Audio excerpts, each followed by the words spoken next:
Hello, Durud and Shalom. We be live. Hello, welcome back, everyone. Today, we're going to catch you guys up to speed with everything that's happened in the past 24 hours. We're going to start talking about President Trump and what he's been saying behind closed doors, what he's been doing, the escalation that the Treasury Department of the United States has done with Operation Fury. Then we're going to do a couple of amusing things that have come out of Europe in the past day or two, and we're going to move into Iran, where we have things ranging from explosions, student protests, Happy Pride Month, and such. So we're excited to show you guys that. Ooh. You always have the best, interesting information that I missed. So Yeah, I was like, we have some "Ooh, good what does stuff. Ali has for us today?" And every time you give us the opening, I'm like, "Oh my god, I can't wait to get to that. What is that all about?" Good job. Thank you. Yeah. All right. I'm not hearing myself twice. Oh, there it is. Okay, close that. All right, there we go. Okay. I was like, why can I hear myself? All right, guys. Today, I'm going to pull up the map, and we are going to go through what President Trump has been doing. So remember how yesterday he had a 2-hour phone call with Bibi Netanyahu? Yes. What do you think Yeah, about that? so I was going to Please. talk about that yesterday. And what I think about that is, oh my gosh, I messed up here. Here, can you give me 30 seconds? Yes. In fact, that's great because I have posted something, guys, that is causing some news. Look at this. Ali is doing TikTok. There, Ali's back. Right. So, guys, look at this. Oh, let me put myself back here, and then let's go over here, and then add myself here, and add this over here. I don't. Okay. So, Ali, did you see this? Yeah, I actually put that as a pinpoint, and I was going to bring that up. But yeah, Oh, this okay. is Never good. mind. This Pretend. is super Okay. important. No, No. let's do it. Okay. No. Well, I want to hear your framing of it. So you share it. You talk about it. Okay, let's bring it up then. So, I don't know why my computer did this to me at the worst moment, but we That's work with okay. it. All right, guys. Before we get into what President Trump's been up to and we talk about our theory, let's go into Iran and let's check out this post What? by our very own Armin Navabi. Wait, what was that? The map had like what was that map that you shared? Like, is that your thing? Yep. Like, this is you update things based on a map? Okay, Yep. interesting. Okay, thank you. Yeah, so Okay, okay. like if you check, like I can check all the previous weeks as well, and it's just going to be Nice. like a ton of different stuff, but Pretty yeah. cool. Okay, okay, okay. All So, right. our Yes. very own Armin Navabi has gotten this video. We'll show you guys the video first so you guys can think about it.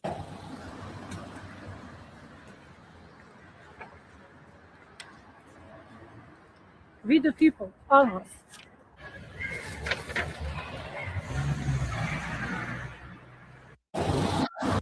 So this lady is incredibly brave because in Iran, she's taken a piece of paper and written, "Arm us, we the people." I'd love to see more people making this, and this is a great start. Incredibly brave of her to do so. She's taking at risk of her own life to post this. I wish she would wear a mask or something as well. But what this is going to do is that the world is going to start seeing Iranians come out with posters and papers saying "Arm us," showing the world that they do have an indomitable resolve, even after the massacre and all the killings, that they do want to still fight this regime no matter what it takes. And did you want to add to it? Because I mean, guys, this is Armin's post. Like he received this video. Yeah. I also asked her if she wants me to blur it, and she said no. So I just respecting her wishes. She said post it as is. By the way, guys, she took a lot. This is a huge risk that she has taken to get this message out. So I'm hoping you guys. We need to talk about this again, Ali, when we have more people here, because this is at the beginning of the show, so there's less people here. But we should talk about it again at some point, because she took a huge risk to share this with the world, asking the world to arm the Iranian people. So I'm hoping you guys would share it. I'm going to post the link to this post in the chat. And I would just love it if you guys would just, I would really appreciate it if you guys just take a second to repost this. Okay. So the link is in the chat. You know, I don't, it's really hard. Can you play it again, Ellie? Yeah, of course. Yeah. Thank you.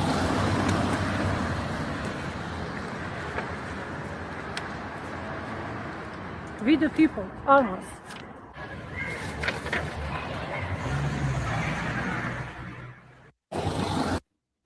Thank you, guys. People are saying post it. Thank you, guys, in the chat. Thank you, Noah. Thank you, Tina. Yeah, I appreciate that. Yeah, this is a super important campaign.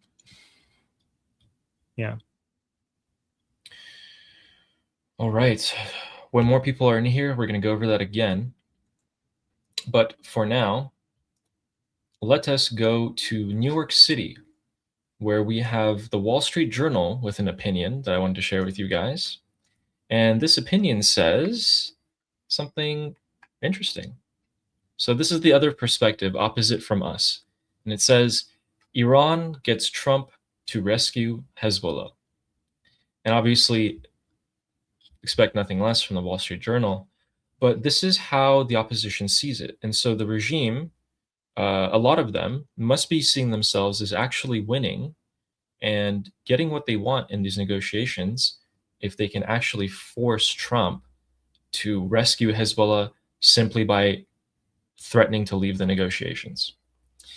And during the two-hour call that President Trump had with Prime Minister Netanyahu, the end result was what? So Barak Ravid could come out and say that Trump was cursing at Benjamin Netanyahu and saying the only reason you're not in jail is because of me. I don't think so. If you're going to talk for 2 hours, your distraction is going to be about Lebanon, Hezbollah, and all of that. But in reality, they were probably talking about Iran, in my opinion. And I think it's an expertly placed distraction to have all of this stuff come out, because it just adds to Trump's unpredictability. So I think it's a deception. What about you? Well, I mean, everything is possible, and we can't be 100% sure what happened behind the scenes. But we have been here before. People, before the 12-day war and before Operation Epic Fury, we have been in the situation where it was alleged that President Trump and Prime Minister Netanyahu are fighting, aggressively fighting. And then after the military operations, it came out that they were actually a lot more aligned than, it was being, what was being presented. It does make strategic sense for them to play good cop, bad cop, and having an infighting to basically try to. It would be amazing if the Islamic Republic fell for it a third time, if this is what they're doing, by the way. Wall Street Journal's framing of this is what I've been following what's coming out of the Islamic Republic, and this is exactly their framing of it as well. So it's interesting that Wall Street Journal sounds exactly like the Islamic Republic right now. Yeah, super interesting, right, guys? That the Wall Street Journal sounds like the Islamic Republic. But yeah, this is exactly what they think. I think Texas Troop has the accurate take here. You're saying unless there are people in the room when they are on the phone, no one knows what happened. Yeah, I think that's what I always say. Yeah, I completely agree with that. Also, I mean, the person who leaked it, Barak Ravid, to Axios, has been someone who's been leaking stuff like this before. And some people say, yeah, maybe that's why Ali Khamenei felt comfortable to come out of a deeper layer of his bunker because this guy was pushing these leaks so hard. And it's happening once again. I mean, the same exact patterns before February 28th are there, in my opinion. But this time, to sell the actual deception for the third time to the regime, you have to go a little bit further, or much, much further. I think having an actual rift, even seeing some actions happen that suggest a rift between the Israel and United States, wouldn't be out of the question for me, but I think they would strike the regime all the same together. I give you a Mark Levin post about this if you want to. I would love to see what your opinion about that is. Okay. Let's take a look. All right, guys. So Mark Levin. Oh, yeah, I saw this. Okay, so Mark Levin's really angry because Barak Ravid, who was the guy who leaked the conversation between Trump and Netanyahu, came out and said that Trump was calling Netanyahu basically a criminal by saying the only reason you're not in jail is because of me, you're losing popularity, this and that, cussing at him. And Mark Levin's coming out and saying whoever leaked that story is treason. The only people who benefited from that link were the Iranian regime, it's the Islamic Republic. So he's not too happy about this. When I read this, immediately I thought that Mark Levin is actually in on the story. That Trump, was that the same thing you thought? Mark Levin just posted my video. Oh, great. Noha saw it. Holy shit. Nice. Oh my God. Guys, look at that. What? I think you should quote post that. Oh my God. Whoa. This is huge. How does it feel, Armin, to have an impact? Well, I think she is the one who's having the impact, but it's good that the voice of the Iranian people is getting out there. Guys, Mark Levin has a lot of followers, and amongst the MAGA, the Trump supporters, and so a lot of them are going to see this. He's probably going to talk about it on his show. He's going to say people in Iran are holding up posters to say "Arm us." Oh yeah. We should find that clip. We did it. Hopefully. Oh my God, we did it, guys. We did it. We got we got her voice out. We did it. You guys did it. You guys did it because I asked you on Iran Revolution Live to repost this, and you guys reposting it in huge numbers got the visibility out there. So this is team effort. We did this together.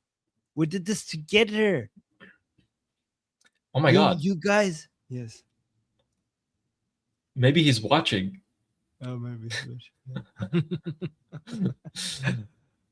Yeah, Koala Katie saying I tagged him. Oh, yeah, thank you. Oh my God, you guys, we did this as a team, guys. We got Armin, the great voice job. of the Iranian people Great idea, out by the way. there. Oh, it was all of us. But thank you. Wow. Oh my God. And this is just one. Imagine when more of these videos come out. This shows, you know what this shows? That people like Mark Levin are ready to amplify this message. So people will do it. Guys, look at what we can. Look, even if we're small, we can still do big things by doing pulling, talking to the right people. We could amplify the voices of the Iranian people, and we could make a big difference, even if we're a small team. And imagine if we could do this while we're this small as a team. Imagine what we could do when we get a bigger team.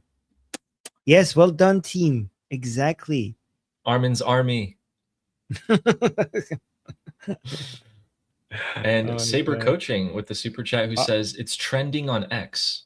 Well done. Oh, really? Jobby Cho. Oh, wow. Well, let's check that out. It's trending on X. Oh. Well, now we read that super chat. Let's read another super chat. Victory saying, Durud, Ali, Durud, Durud. Armin. Durud, Durud. Thank you, Victory. Ooh. This is a huge win, guys. Yeah, he reposted an hour ago. Nice.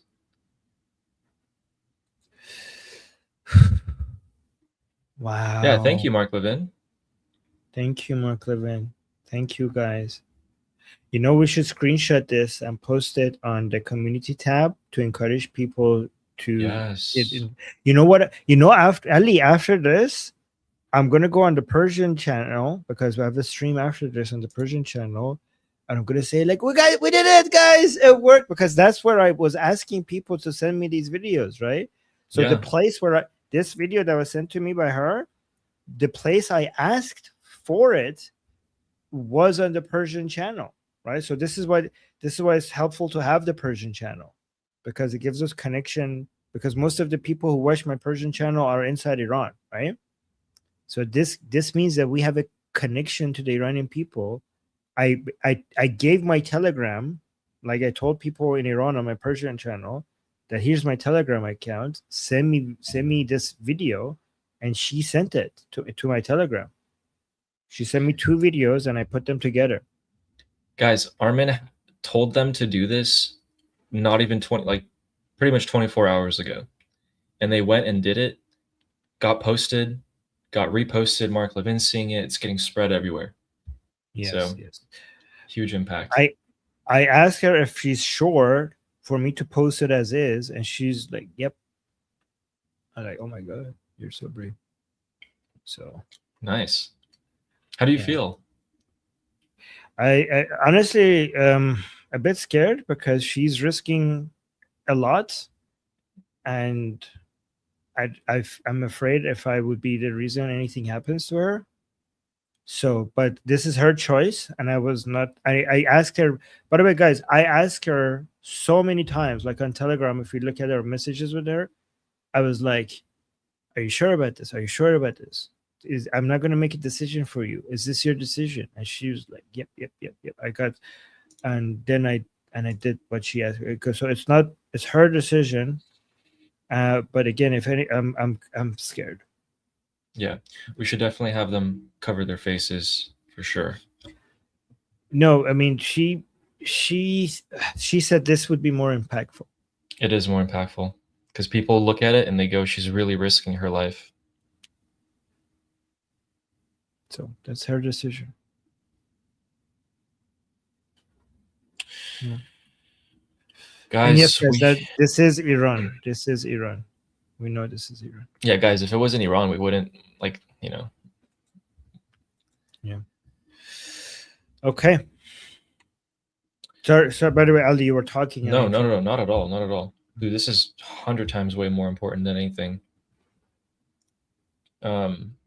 Guys, we do have some breaking news of state-owned Islamic Republic state media reporting explosions in Kesh Island, which is in the Strait of Hormuz. So I'm going to wait for more news to come out about that. CENTCOM also disabled a ship today. We're going to talk about that, actually about 30 minutes ago. So let's get started. All right. So thank you for sharing that, Armin. No worries. Guys, so yeah, going back to that phone call between Netanyahu and Trump, I really do think, in my opinion, that it's deception. And I think we're going to get a bit more things like Trump and Netanyahu fighting. We're probably even going to see some sort of actions being carried out that are going to show that the Israeli troops and the American military is like fallen out a bit. I wouldn't be surprised about that. And we're going to go into a couple other things here. So weirdly enough, for the 3rd time, President Trump has posted the same thing on Truth Social, which is just the classic, if Iran surrenders, admits their navy is gone, resting at the bottom of the sea, and et cetera, they walk out of the city with their weapons dropped and their hands held high, the fake media is still going to say that we lost. So that's, interestingly enough, the 3rd time that he's been posting that. And the most important thing, signal, is this is President Trump's schedule for today. And if you pay attention to something here, it says closed press. Now you may be thinking, what's the big deal? Well, this is actually the 4th day in a row that President Trump has not met with press at all. Everything he's done has been closed press.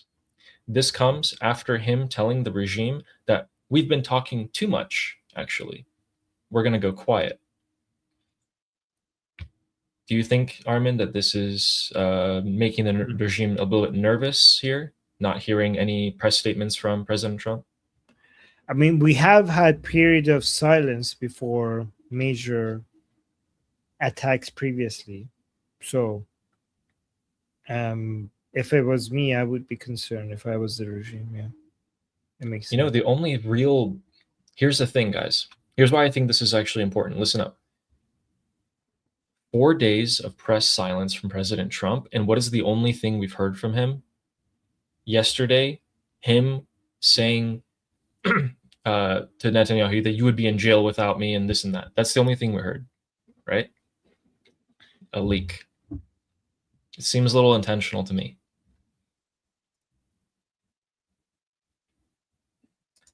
And we're going to show you guys Operation Economic Fury. So 2 big things have happened.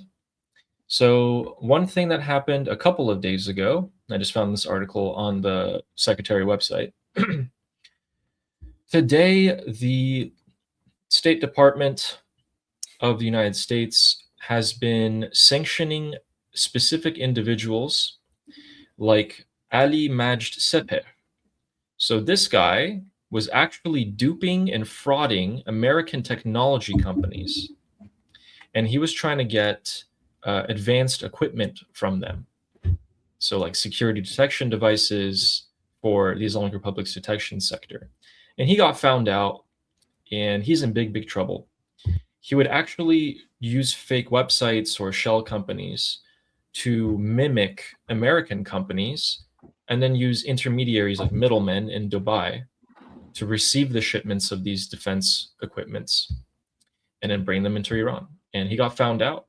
And as per usual, if you guys know about anyone who's helping the Islamic Republic in any way, there is a reward of up to $15 million for any of you, if you have any information.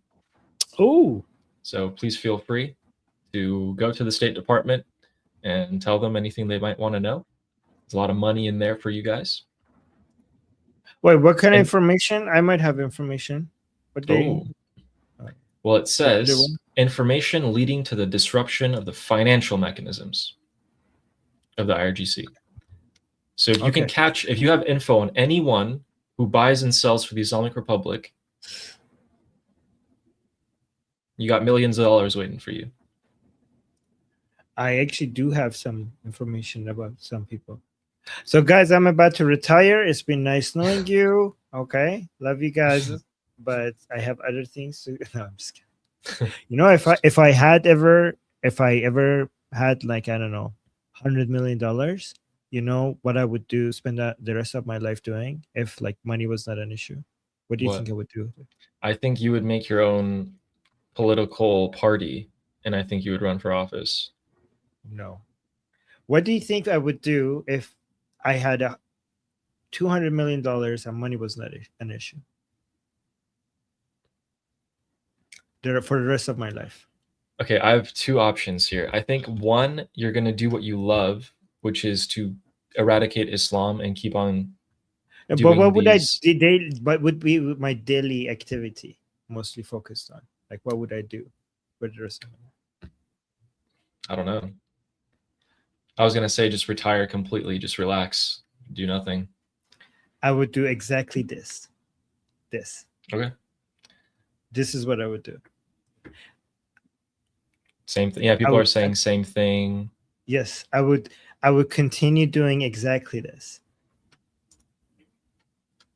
Yes. Yeah. Yes. Yes, exactly. Wow, everyone. Oh, look at all these people who know you that well. Yeah. Everyone knows you.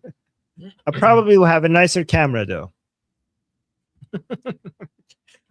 Okay, I might have somebody behind me massaging me.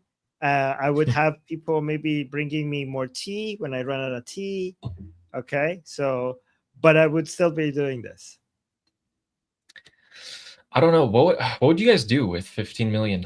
I think I would definitely put a lot of it in the stock market or some sort of investment so I know I'm safe. And then I would probably spend a few years, well, maybe not right now, but right now I would finish this to the end.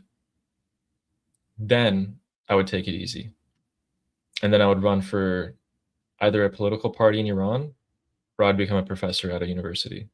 I would love to, I can't wait when I'm like maybe like 50 and then go and try to become a professor.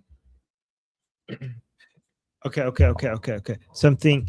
Neil Bunny just gave us a super chat, and we should also respond to the other super chat. So, Oh, okay, Um, guys, breaking news. We're gonna cut the news right now and go to this. So are you talking about Shin's reporting? no, but let's do that, and then I'll go to Neil Bunny. All right, guys. I talked Ooh. about 15 minutes ago how we heard explosions in the Strait of Hormuz, and now we are seeing sirens in Kuwait once again. So it looks like this would be the third time that the Islamic Republic is going to be striking Kuwait. We also have a statement from Vahid Online here. I'll translate that and share that. All right, so the sound of an explosion in the village of Nakhlagol in Kesh, which is the Strait of Hormuz. So we're seeing some pretty big escalations here. Yep, exchange of fire in the Strait of Hormuz. Looks like both sides are firing at each other. And this is just happening right now, so we're going to get information coming out pretty soon. What did you want to share? I didn't mean to cut you off. No, that was important actually. Thank you for sharing that. Neil Bunny sent me this, like trending. Iranian women's arm us plea fuels calls for protest aid. Ooh, you should screenshot that. That is a screenshot. Okay. Yeah. Oh, okay. Yeah. Neil Bunny sent it to me. Perfect. Amazing. Thank you, Neil Bunny, for showing us that. Yeah, thanks, Neil Bunny. Thank you. This, Neil Bunny, this what you gave me in about, when I go on our Persian show, I'm going to show this to people, and it's going to encourage them that their request is being here. So this is so first I'm going to show them the video getting so many retweets and views. Then I'm going to show them Mark Levin quote tweeting it, and then I'm going to show them it trending. So thank you. Anyway, sorry, Ali, I keep interrupting you. No, not at all. Okay, guys, we got more info on the ballistic missiles that have been launched out of Iran. Vahid Online and Shin have been reporting some other stuff. So there's emergency alerts here from the Civil Defense Ministry of Interior. Let me translate that. All right, so Vahid Online is reporting that simultaneously, meaning at right about around the same time, we have received messages about the missile launch from Darab and the announcement of an alert in Kuwait. He got this message from someone who messaged him and saying, "Hello, just now at 1:23 a.m., 2 missiles were launched from Darab, Fars province, which is Iran. One exploded midair. Just now, a loud explosion was heard in Darab and the windows shook. All the neighbors rushed out into the alley to see what was going on." Okay, so it looks like Kuwait failed to intercept one of the missiles, and one of them were intercepted. I hope that no one got hurt from that. And yep, Stay Shin safe. is reporting the same thing. Kuwait, people in Kuwait, stay safe. Sorry about this. We Iranian people are working on it. Sorry for the stuff that is coming your way up. Yep, sirens and okay. At the same time, we got the explosion in Kesh Island in the Strait of Hormuz. The IRGC launched ballistic missiles at Kuwait. One of them landed. Looks like they're firing salvos of 2 missiles. Last time was also 2 missiles. Kuwaiti X is blowing up. People calling out the explosions. All right, so we're going to update you guys with that as it goes on. Thank you, Ali, for keeping an eye on like stuff that are happening like this. Like you're so good at course. this. We catch I we catch things right when they happen. I would say you were probably a live streamer in a previous life, but I don't think they had live streaming back then. So I don't know how that works. Well, actually, if we go with your infinite universe theory, it's already happened. Yes, true. So all right. So wait, can I go back yeah, to of course. Yep. Sorry, keep interrupting you. So No, Nail no, Bunny no. sent me this again. Nail Bunny sent me this. So look, it has its own trending page now on X.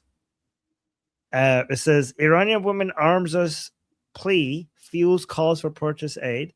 The video smuggled out amid blackouts and shared by activist Armin Navabi shows her urging international support for self-defense during the 2025-2026 protests sparked by economic collapse. Protests spread across all 31 provinces. Look at that. So it has its own trending page now dedicated to this video. And somebody very important, very famous, posted it again. Who? Guess who? Elon Musk? No. Goldie Kamari. Oh. Goldie Kamari quote posted us. Look at that. The Iranian people are making their voices heard. Are you listening? And look at that. Amazing. You should also quote post it. Quote post Mark Levin's one. Yeah. I have to think of what to say though. I'm not good at coming up with. Yeah. I would say like you could say a couple of things, but definitely Crown Prince Reza Pahlavi actually quote tweeted Mark Levin saying, "Thank you for being on the side of the Iranian people." You could even say that. Yeah, something like that. Yeah, guys, if you have any ideas, telegram it to me on what to say for the quote post. Let's run through a couple of super chats here real quick before we get into a couple points out of Israel. Okay. So the first super chat on this list is by Karen, who says, "Thank God that is out there in the right circle. Never stop sharing. Thank God the web is opened again." Yes. Now that the web is open again, we can share all sorts of messages, and it's really amazing, I think, Armin, that you asked people to do this and they're doing it, and now it's like front page of X. So this is amazing. Yeah. Thank you. We normalized it. We're normalizing it. The idea of because you know what happened, guys? You know what we changed? So far, the people who are saying armed Iranian people were not from inside Iran, like requesting it, right? People from outside are saying this is a good idea. Okay. This is the first instance of confirmation that people from inside Iran want this from outside of Iran, right? This is the stamp of approval from inside Iran, which is what we needed for this. Does that make sense? Does that make sense what I'm saying, Ali? Because like we're saying it, Mark Levin's saying it, Goldie's saying it. We're sitting outside of Iran saying like what we think would be best for the Iranian people, instead of the Iranian people telling us what they want. So this is because this comes from inside Iran, it has a huge impact. Yes, it does. And I'm looking forward to more campaigns like this that we can do. Yes. Guys, this is what we have here. Okay, so Liberty Politics, which by the way, we need to go do a rebranding on the Persian side as well. We already came up with a name for it. So Liberty Politics has access to the Iranian people and is connected with the Iranian people through our Persian accounts, right? So that means we could do things here. So it's interesting because we have a lot of Persian YouTubers.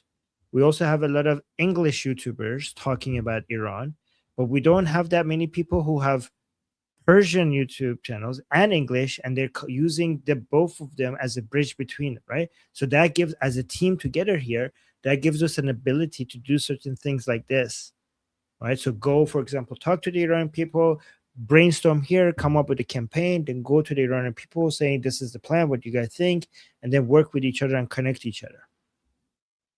Yeah, this is great. It's great. All right, so with that, I'm still keeping an eye on the news here. Okay, looks like there's more missile launches towards Kuwait now, so it wasn't just the two, because sirens are once again sounding in Kuwait. So while we wait for the updated news on that, let me get through this as well. Benestras became a YouTube member. Thank you. Appreciate you. Thank you. Like, now I know most of the names of the people who regularly come and comment in the chat, and it's pretty cool knowing. What?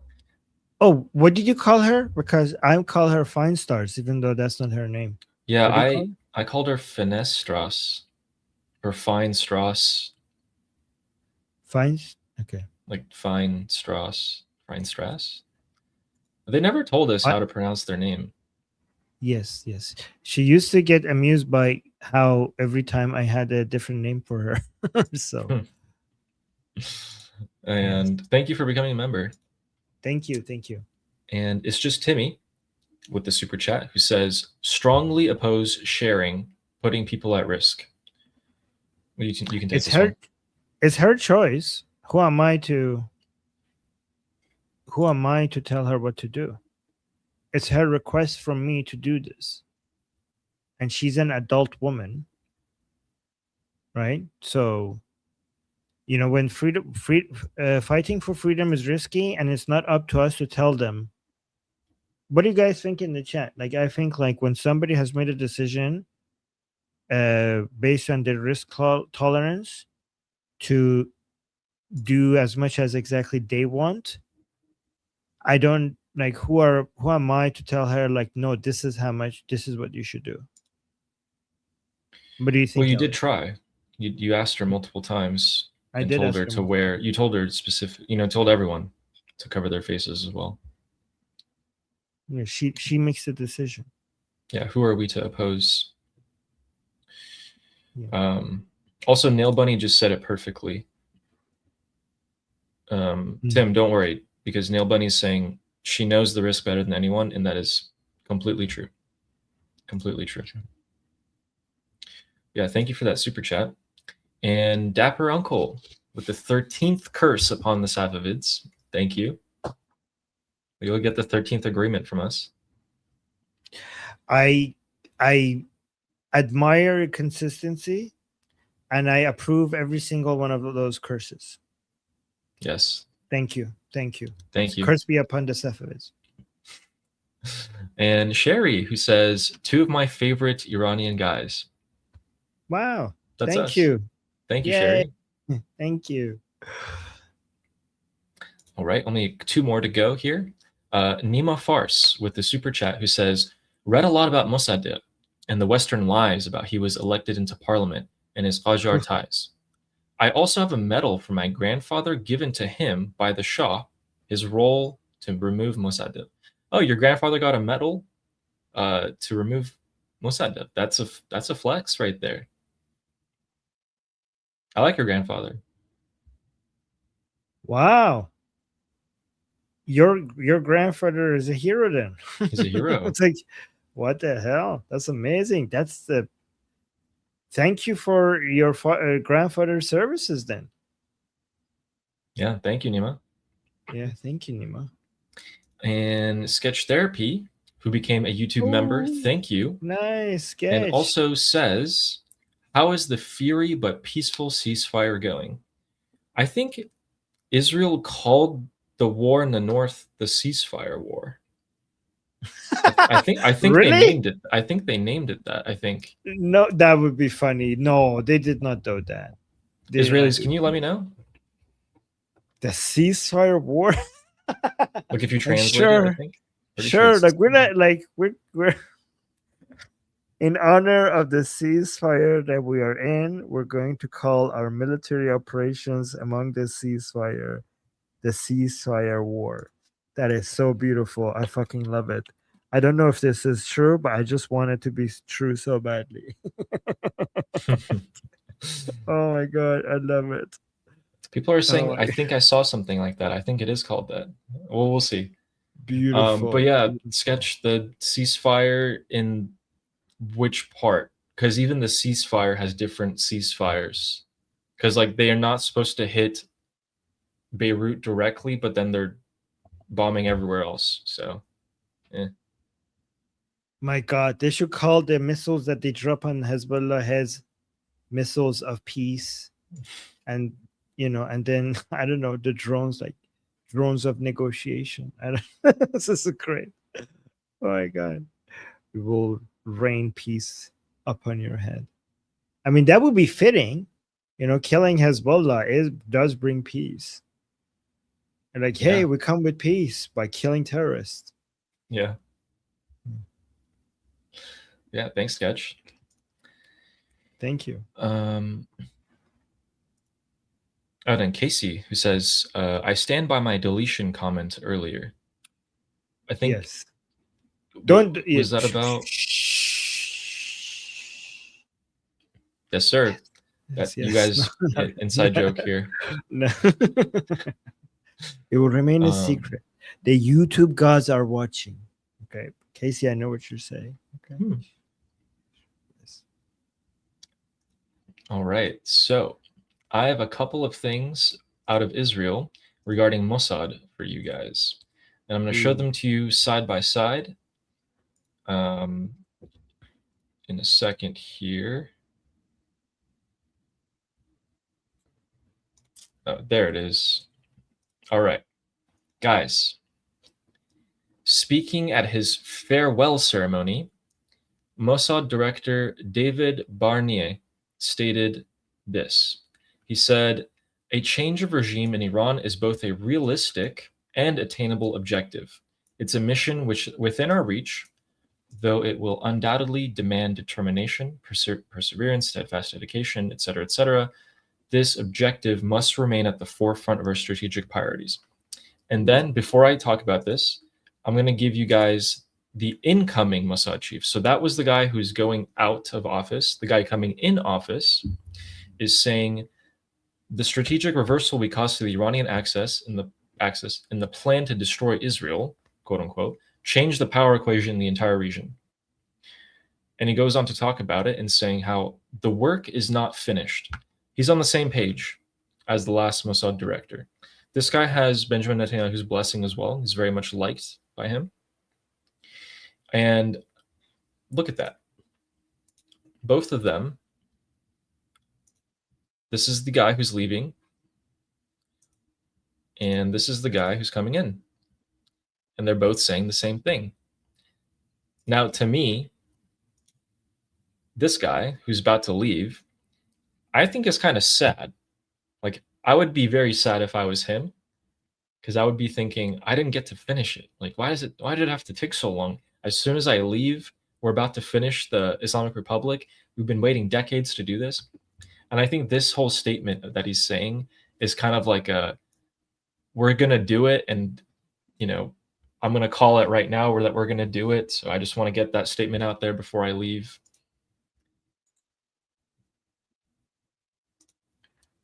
What do you think?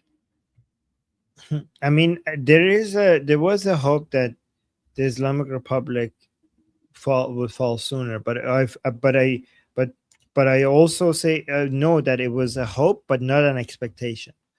If you look at the statements, because a lot of people think that the Israelis miscalculated. But if you go look at their statements, even before all of this Operation Epic Fury and Roaring Lion started, they did say that this could take, a year or more, all of this. So that shows that they knew they had realistic expectations. So I think he knew ahead of time. But I just appreciate the fact that Israelis don't stop.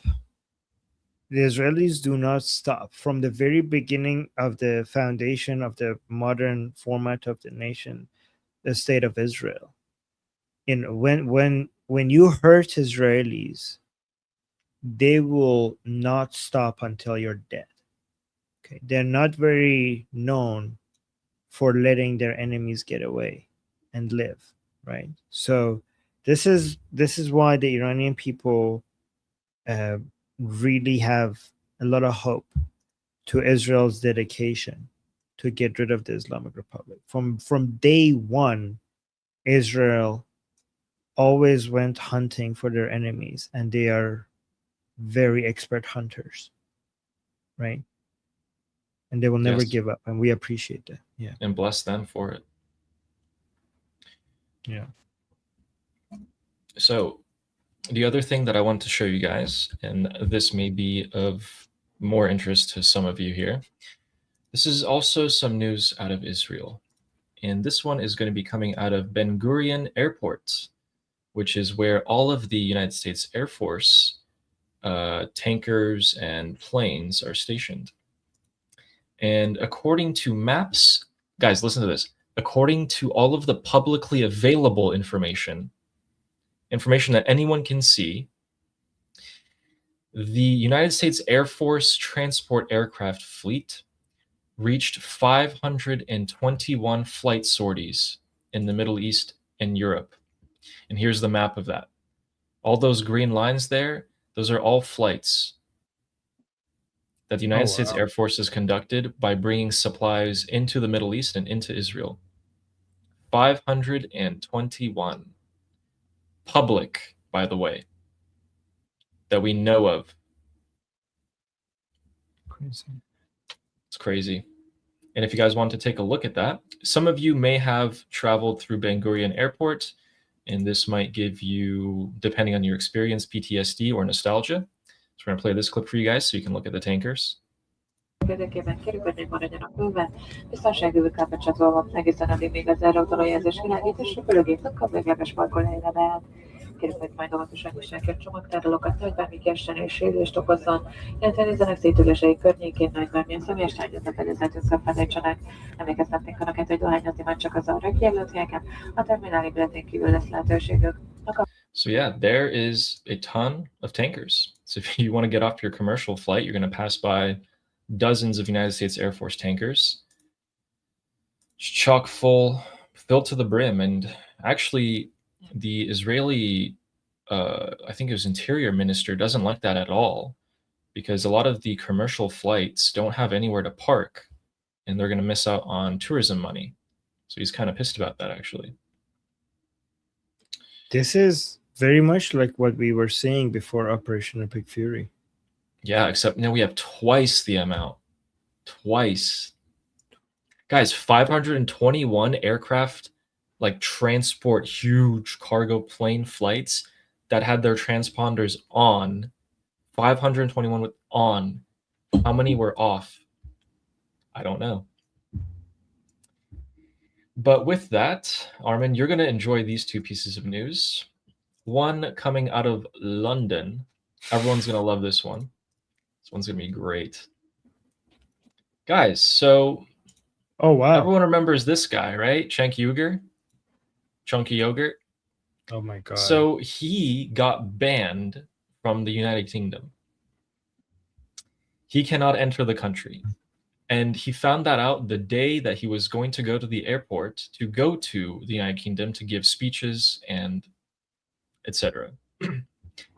He then goes on TV and admits something quite funny.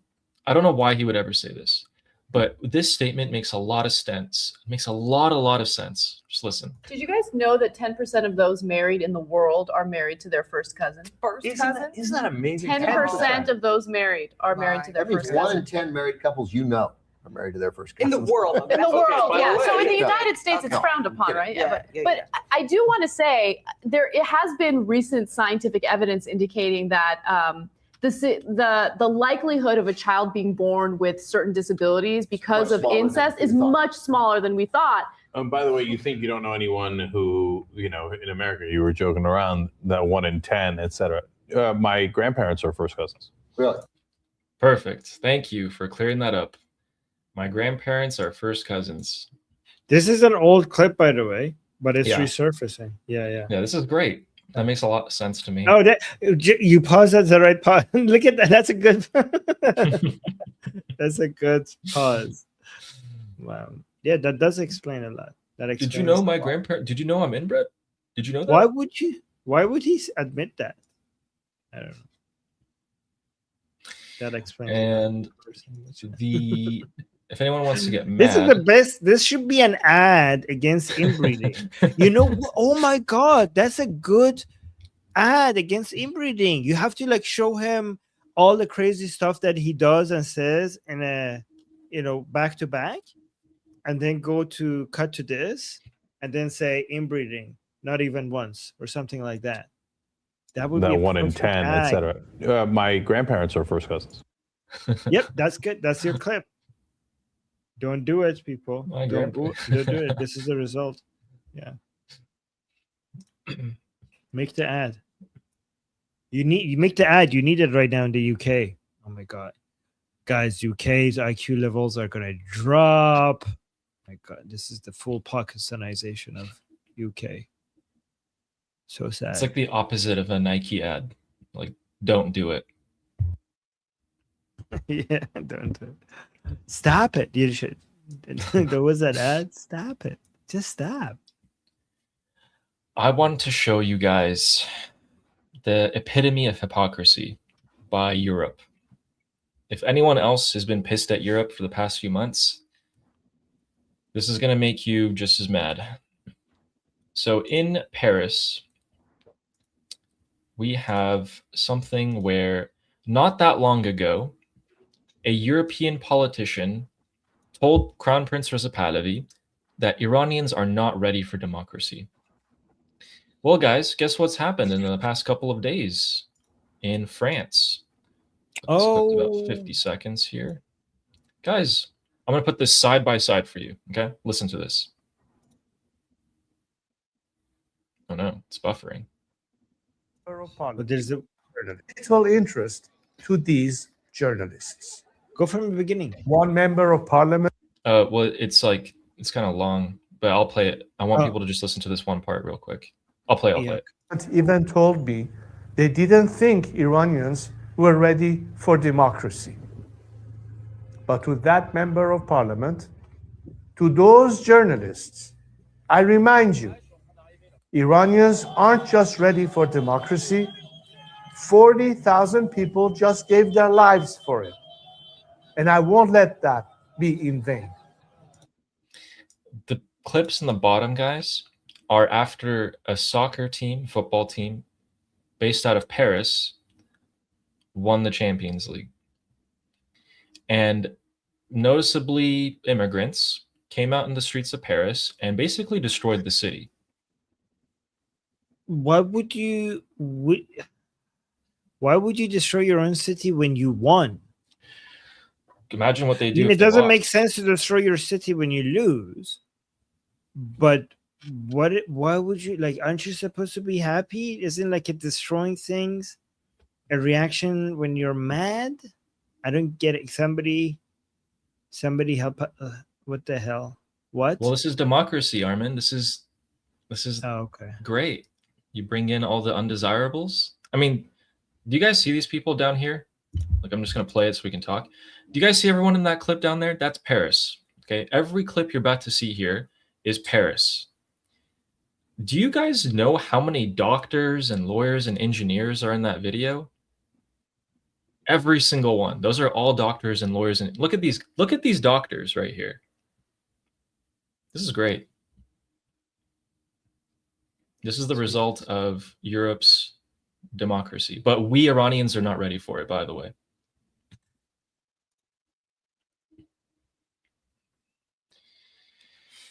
At least they're not pregnant journalist doctors like in Gaza.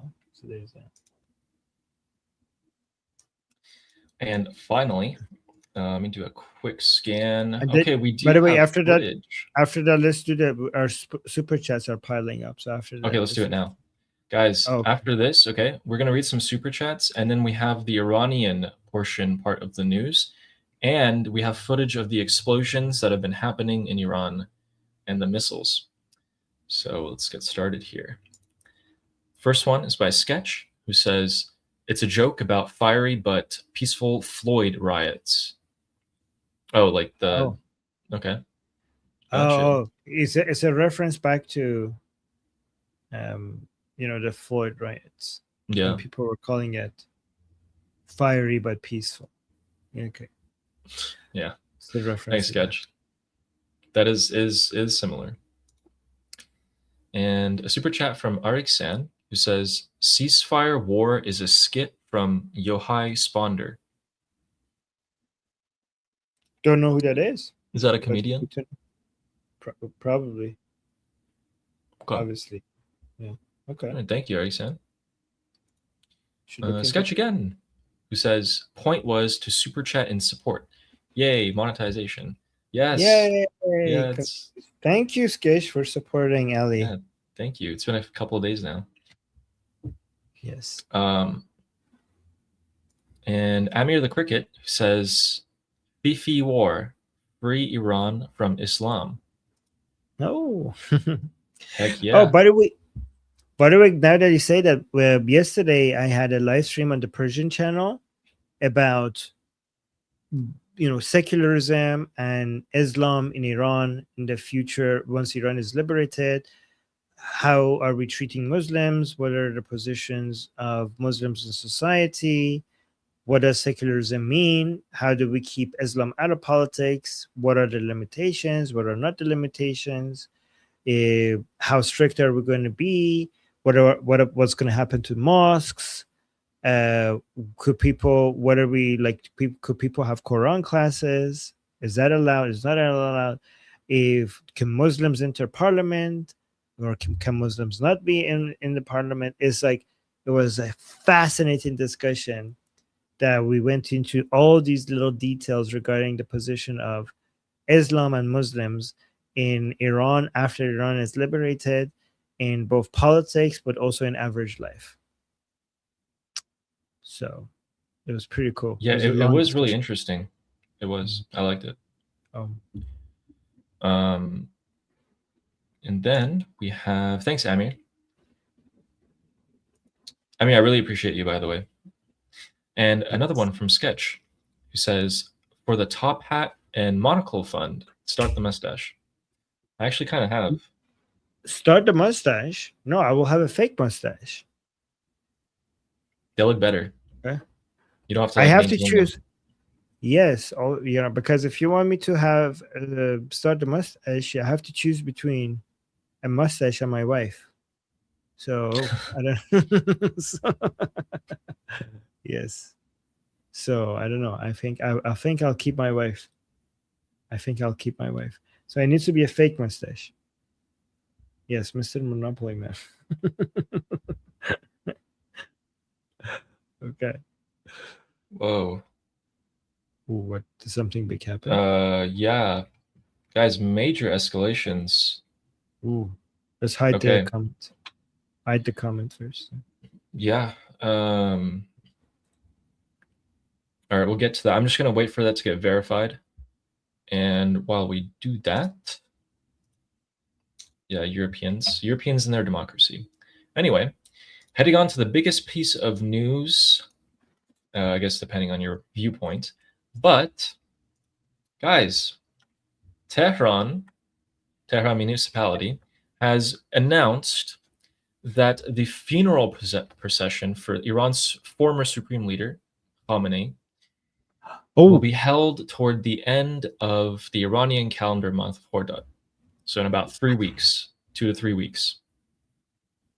And this will be a 3-day long funeral procession, and it will be held in multiple cities across Iran. They have officially announced it. Do you hear that, P-Tech Seth? Couple weeks. Do you know why? Okay, guys in the chat, tell me what is the most significant thing about this update that we have, that everybody's going to see and wait for. Let me see. Ali, you don't say anything. I want to see if anybody in our chat gets it. So they're going to have the funeral procession. I don't know if this is true or not. We have to see if this gets verified. But if whenever this is the actual date, or whenever the actual date is, what is the most important question that everybody is going to be wondering about? Yes, good. You guys look at this. Iranian. No, you Iranians in the chat, you already knew the answer. You're okay. I was gonna see if other people get it. Yes, people. The main point is everybody gonna see if Mujtaba will show up. If Mujtaba, because if he doesn't, if he shows up, holy hell. But if he doesn't show up, what the fuck? Like, you're not gonna show up to Ali Khamenei's funeral procession? That would, if he doesn't show up, many pro-regime people are gonna think, okay, he's dead. He's dead. And if he does show up, so either way, it will be big news. This is why a lot of people think that they're not holding a funeral procession. Because if he doesn't show up, it would be an admission that he's dead or close to dead. And if he does show up, that's a big deal. Now we finally see Mujtaba. Do you think, what is the likelihood that the United States will resume military operations during Khamenei's funeral? I know for a fact that they wouldn't bombard a funeral procession. They would not do that. I know some of you are going to be like, but why? But they won't do that. Okay. They're not going to do that. They have high standards. They might do targeted attacks. You know, they might do like if they could figure out a way to kill people without killing the people around them, they might do that. But neither United States and Israel is just going to bomb a funeral procession. So don't get your hopes up, guys, for that if you're waiting for that. Yeah, but they will track them. Yes. Maybe when they're leaving, who knows? That's how Lottie Journey died. He came out. He went back to his hole. They tracked him. They killed him. So that's true. Interesting. Well, hopefully. People are like, but why?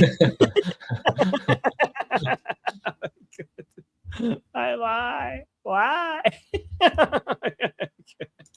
Oh my god. Yes. Honestly, yeah.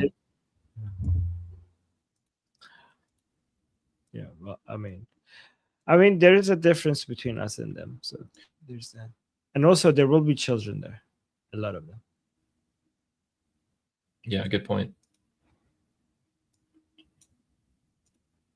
All right, so moving on from that, I'm still gathering clips about the missiles that are being launched and intercepted. But let's go back to the map real quick. Okay, so zooming out a little bit, this applies to most big cities in Iran, where last night something pretty scary happened, actually. So we kind of talked about it on yesterday's stream because it was starting at that time. So last night, across multiple major cities in Iran, all communications were shut down.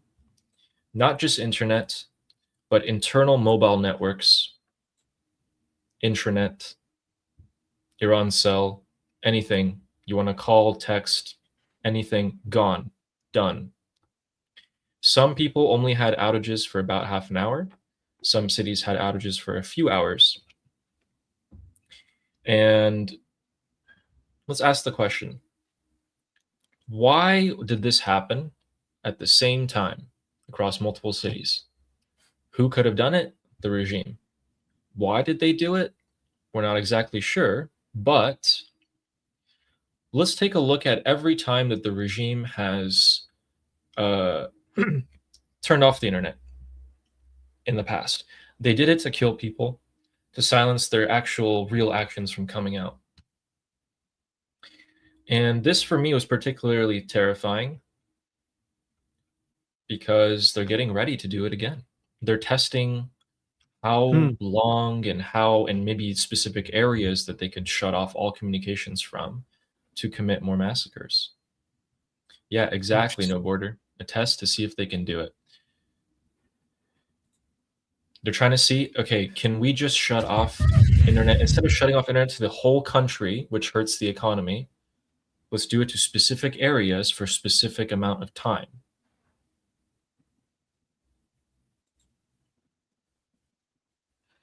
Interesting. Maybe they're testing their systems and to see how well it works. Yeah, absolutely.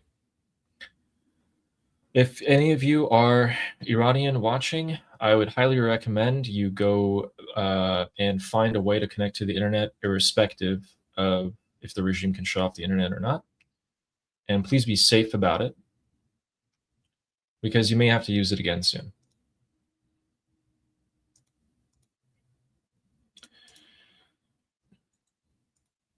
All right, I have something else for you guys. Let me translate this into English. And then we also super chats. We have more super chats as well, piling in. Yeah. Guys, if you were wondering about food inflation or just general inflation in Iran, this article has come out. And I'm not claiming that it's 100% accurate, but it will give you a sense of what's going on.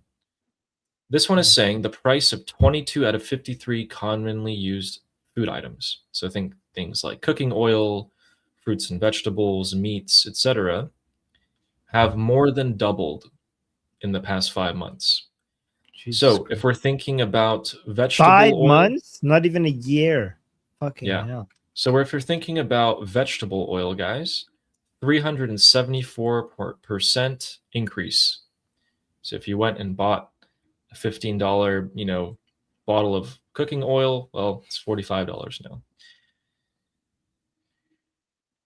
Rice, 200% increase. Here's the crazy part.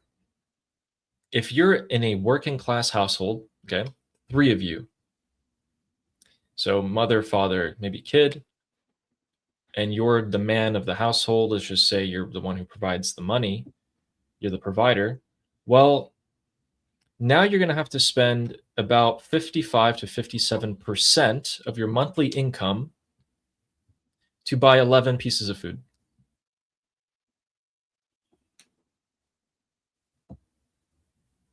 What the hell? How do people even live like that? I still don't get it. Like how could they even survive this? Half of your monthly salary for like 2 meals, 3 meals. What? That doesn't make sense. Are you sure? That's what this article is saying. So a working class household of at least 3 people has to spend between 55 and 57% of its total monthly income just to purchase 11 very basic food items.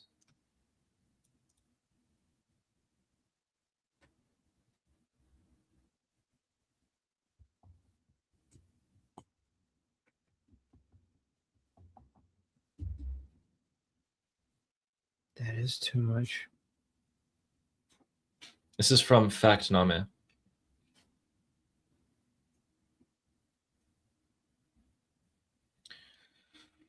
Yeah. So that's where we're at right now.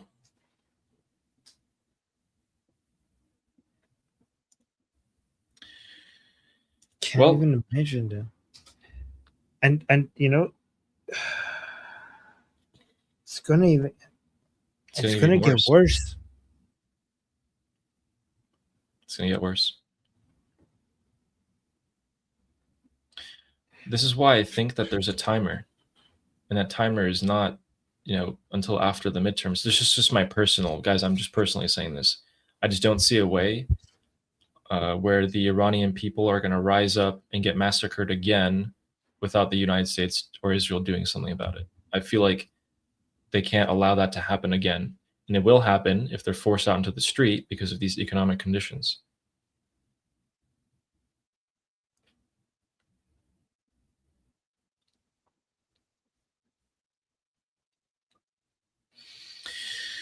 To cheer you guys up, I have a clip after this sad piece of news.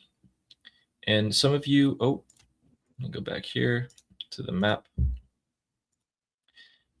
Some of you may be reading this and seeing that it says Pride Month and that the pin is inside of Iran. So you might be wondering, well, what's going on? Well, I'll tell you what's going on. Some of you might have seen this clip earlier on Iran Revolution Live. We also shared it yesterday on stream. And this is all I'd like to say is just Happy Pride Month. So let's take a look from a different angle.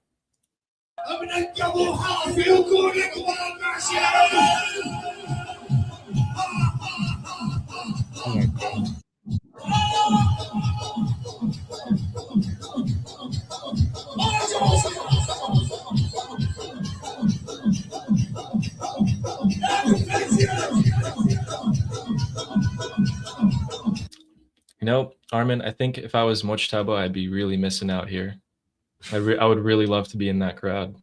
I don't think so. I don't think he want to be there. None of them are kids. Yeah. That's a good point. Yeah. Jesus.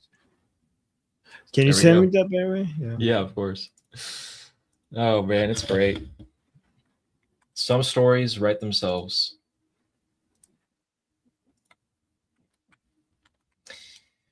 Thank you. All right, so I wanted to kind of structure it so that, we got that hard piece of news, but then we're going into better pieces of news. So you guys had your Pride Month showcase from the Islamic Republic, and now we're going to go into this report by Live Iran News.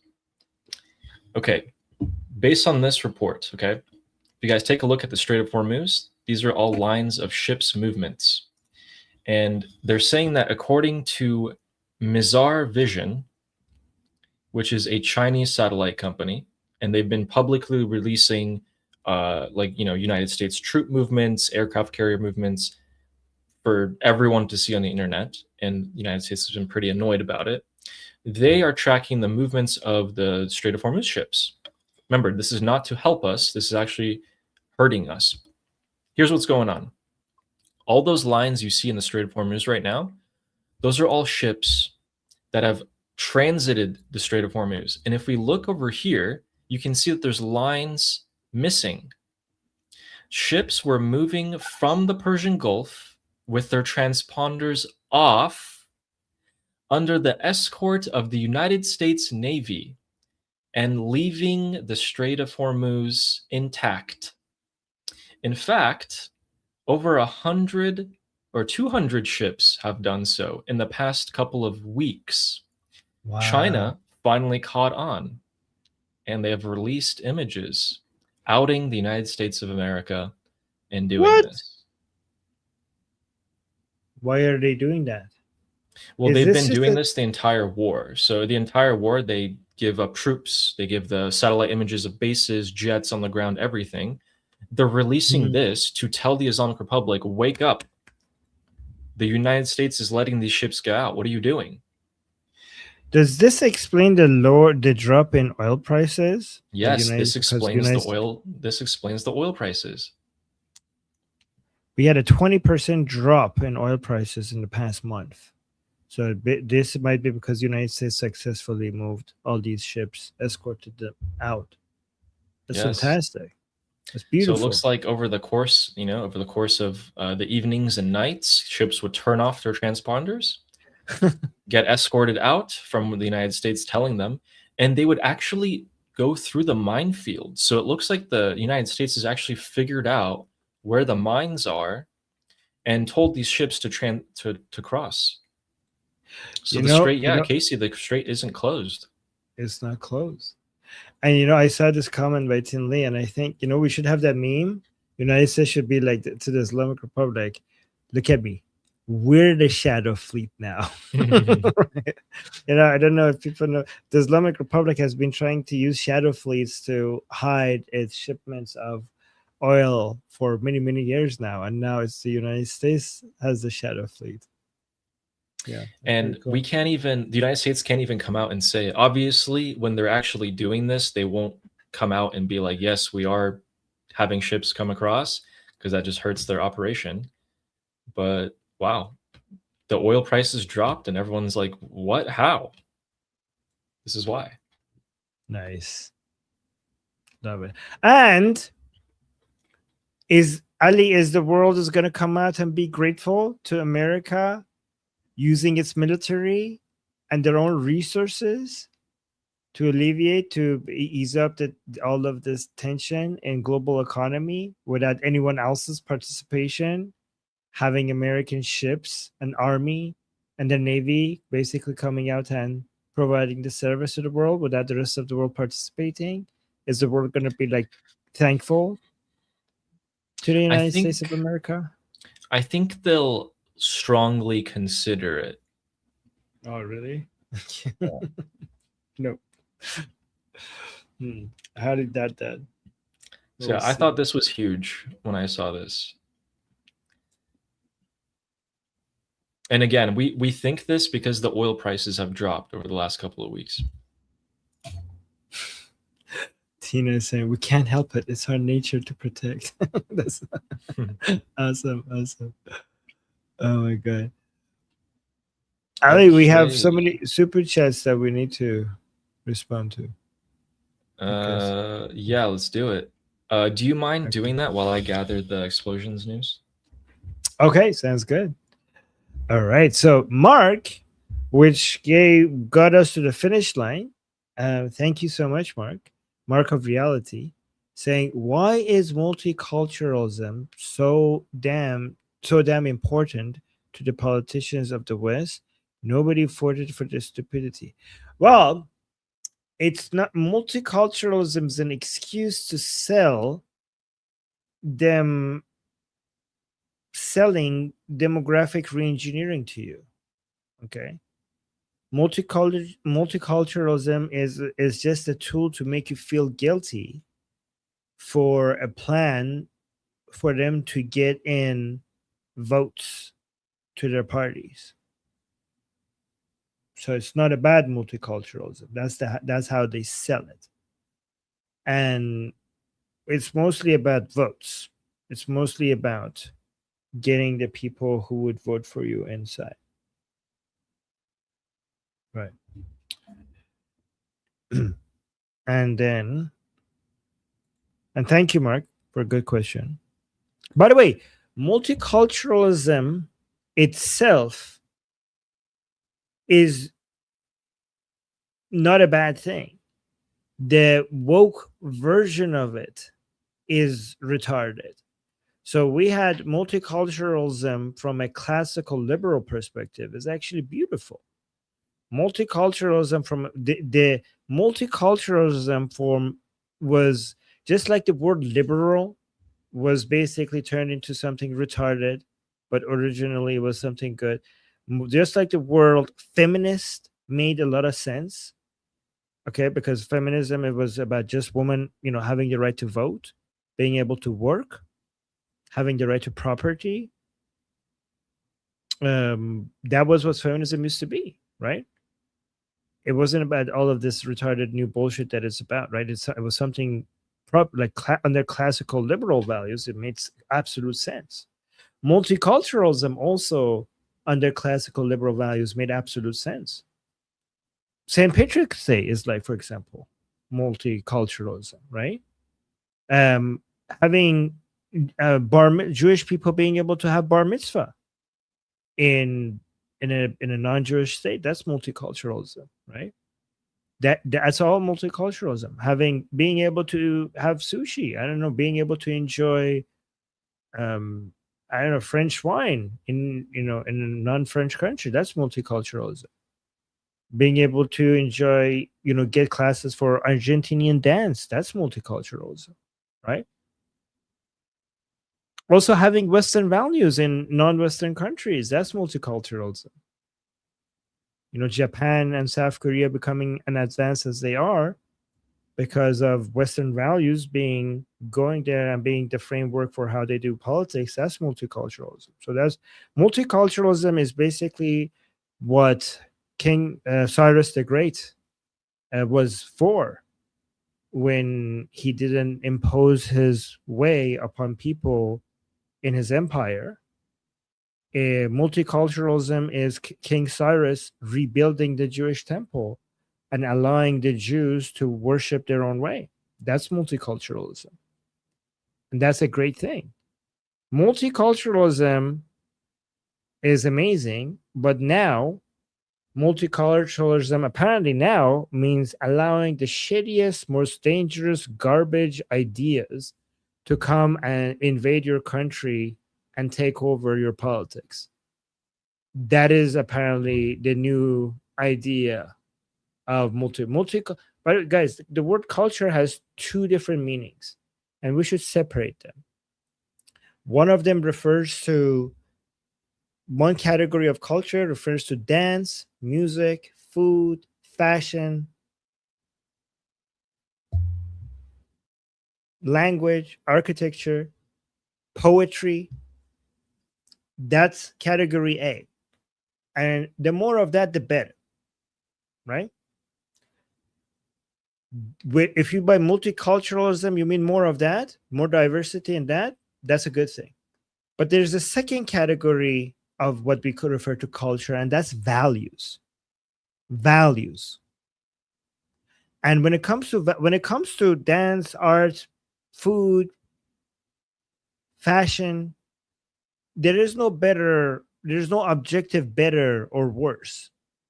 It's a subjective. You like some of it. You might like Japanese anime, and you might like, I don't know, Persian food or Greek food, for example, or Turkish kebabs. It's your personal taste. There is no superior and inferior. But the second category of culture, which is about morality and values, there's absolutely superior culture and inferior culture. And when we wanted diversity and multiculturalism, we were talking about the first category. We weren't talking about the second category. When it comes to values, there's inferior values. That means there's inferior culture in the second category. And not when it comes to the second category, there's inferior culture, and you shouldn't be tolerant of inferior culture. I think that you should go farther. I think you should make it your mission to destroy inferior culture, not just defend against it and not allow it in. When it comes to inferior culture, meaning inferior values, it makes sense for society as a whole to make it its mission to eliminate inferior cultures, annihilate it, wipe it out. Not when it comes to dance, music, poetry, food, fashion, there's no defense needed. To each their own. But when it comes to values and methods and moral systems, then not only I'm against inferior cultures, I think playing defensive against them is not enough. I think when it comes to inferior cultures, when it comes to values, you need to be on the offense. You don't need to be on the defense. You shouldn't just be on the defense saying not in my country. That's not good enough. Okay, playing the best defense is an offense. I don't want you to be short-sighted and just be like, I'm just going to protect my borders and not allow them in. I want you to go beyond your borders, go out there and fuck it up wherever the source is from. You need to go to the source and destroy it at the source. Anyways. All right. I have updates so we can get through these super chats and then wow. Okay. It's kicking up. Okay, let's go through the super chats then. Casey, thank you so much for the super chat saying the yogurt's gone bad. Throw it out. Yep. That goes well with me. Yes. True, Casey. True. Dominic, thank you so much for the super chat. And when should I invest in pork bellies in Iran? You know what? That's actually a good idea. I don't know. No, this is not financial advice. Do your own research, but okay. Right after the Islamic Republic falls. Yes. Not financial advice. Oh my God. Imagine the person with the first, pork farm or whatever in Iran. You know what? What you should consider first? Shiraz wine. Okay, guys, have you guys all heard about the Shiraz wine? Shiraz wine comes from Shiraz in Iran, and that industry will have a comeback. So look into that. And then we have Tinley with another super chat saying former Supreme Leader Mushtaba Khamenei is dead. Oh my God. Imagine we get that message on the news one day. Holy crap. Maybe Ali will get that news one day. Yeah. I imagine Ali breaks us like happening live on air. Amazing. I can't wait for a piece of news to be so significant that I'm just like, wait, everyone stop it. And like just go straight to it. Shut up, Armin. No, I'm never gonna say that. Soon, yeah. And then Sarah, thank you so much for the super chat saying, fuck you, Khamenei. Thank you for your attention to this matter. Yes. Good one. Yes. And then we got another super chat saying from Karen. Thank you so much, Karen, saying, we don't want to be just like the regime. Love you guys. Exactly. Don't lower yourself to their levels. That's when they have truly defeated you.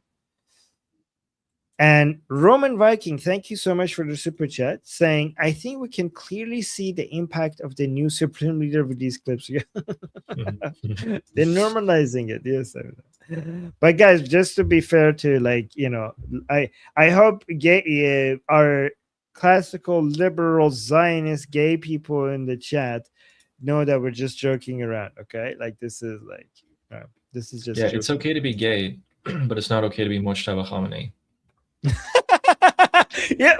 Wow. Somebody framed that. It's okay to be gay, but it's not okay to be Mojtaba Khamenei. That's good. Love it. Based. Guys, yeah. We're. I mean, I don't know about you, Ali, but me and many other people in this community, we're against what the LGBT community has turned into. And many people who agree with us are gay and trans themselves, right? Yeah. So makes sense. Yeah. Nice one, Ellen.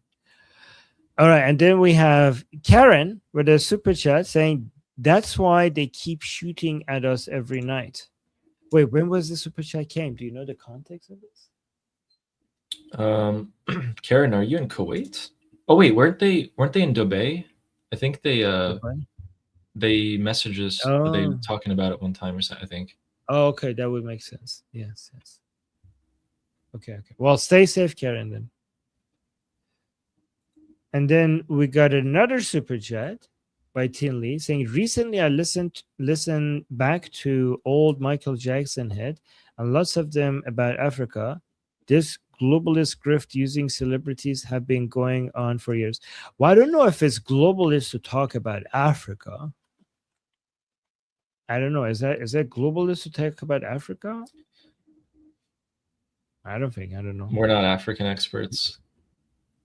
I mean, I talk about Africa a lot. You guys, I mean, by the way, globalist depends on what you mean by globalist. I'm against globalism. And by globalism, you mean threatening national sovereignty of independent nation states and making decisions from them for them in places that are by people who are not elected by the people there.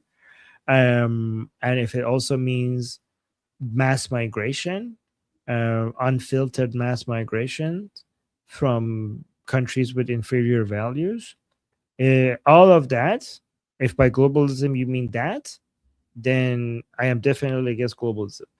We do have to be careful because some people, not you, Tinley, I'm not talking about you, but some people, when they say globalist, they're talking about Jews, Jews. So people who are controlling the world behind the scenes. So be careful. We have to be careful with that. Also, some people think globalism means international trade and global cooperation between independent nation states. That's a good thing. So, but I think most of us here, most of the people here who are against globalism, they're talking about what I just mentioned, basically not letting the people to decide their own destiny, people who are not elected somewhere out of the country making that decision for them, threatening a nation's sovereignty, and also being pro unfiltered mass migration, and also even legal migration from people with shitty values, coming into your country, right? And yes, if you mean by globalism, if that's what you mean, I'm definitely against it as well. It's good to clarify what we mean, right? And then we have Karen. Thank you so much for the super chat, saying USA used to be multicultural in the best ways. Yes. In fact, United States is an example of proper multiculturalism, not this woke version of multiculturalism. Exactly, Karen. That's such a good point. In fact, United States becoming a superpower is because of that. And this is also this is because the founding fathers of the United States were inspired by Cyrus the Great. So none of the multiculturalism that founded the United States, the proper version of it, can be seen in Greek philosophy.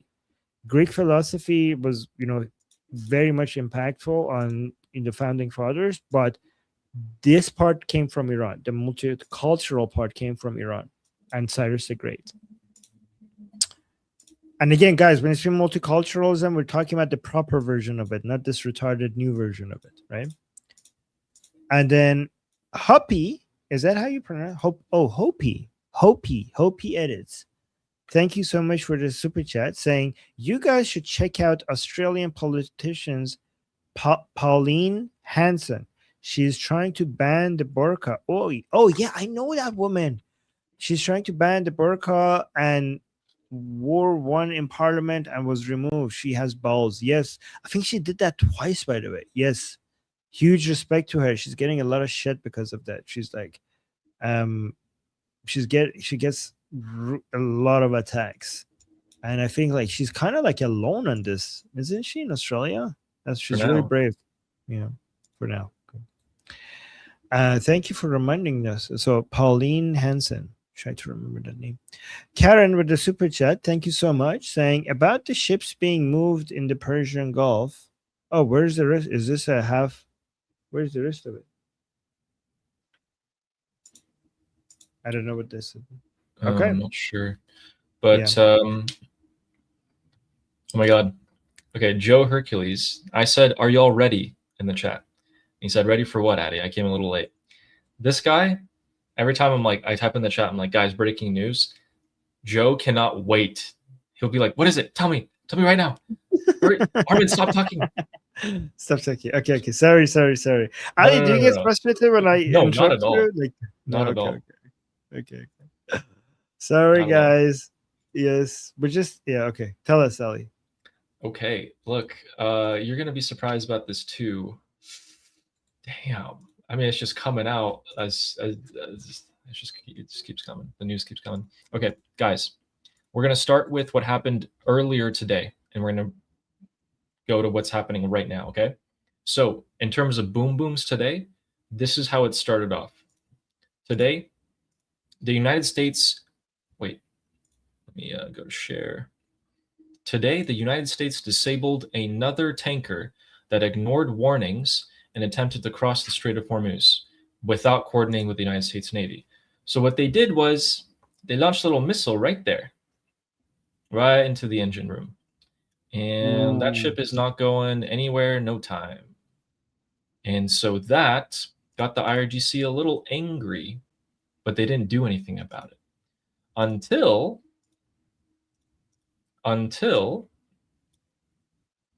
The United States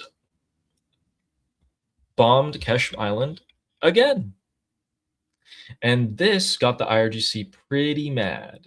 So they started launching missiles from Darab, which is around here, here in Iran, and from Esfahan, and from Bushehr, from 3 different missile location sites. They started launching missiles haywire. They've been blowing up Erbil in Iraq, which is located here.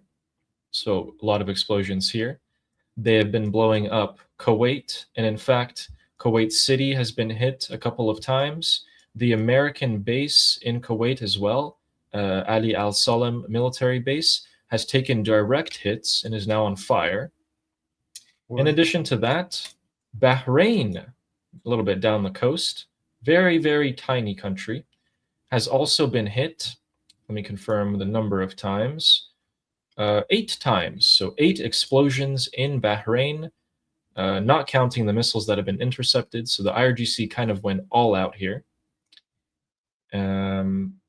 Yes, so wow, not only did we see some of these missiles not be intercepted, a lot of them landed. And if you guys want to take a look at what those look like, well, we have some clips of that for you. We actually also have someone who is filming the explosions in the air and actually crashed their car doing it. So before we look at that, take a look at this.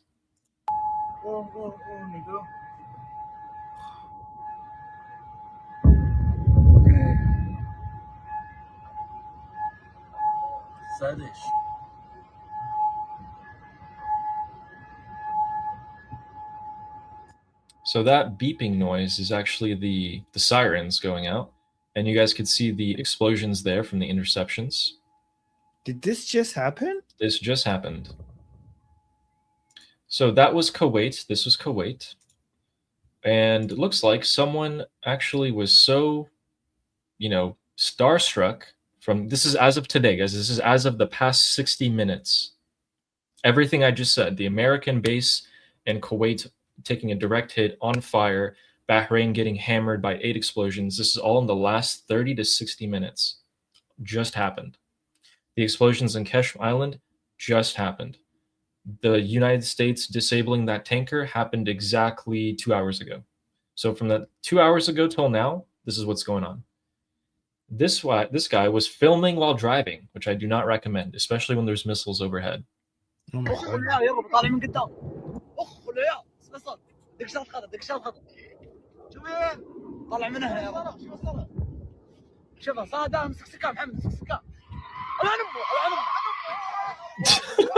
Whoa. Look at that. There's missiles flying everywhere.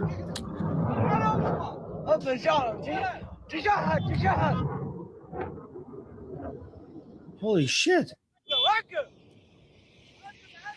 This is crazy. Can we take a look at that again? I just want to see this. Yeah, Look at show this. that again.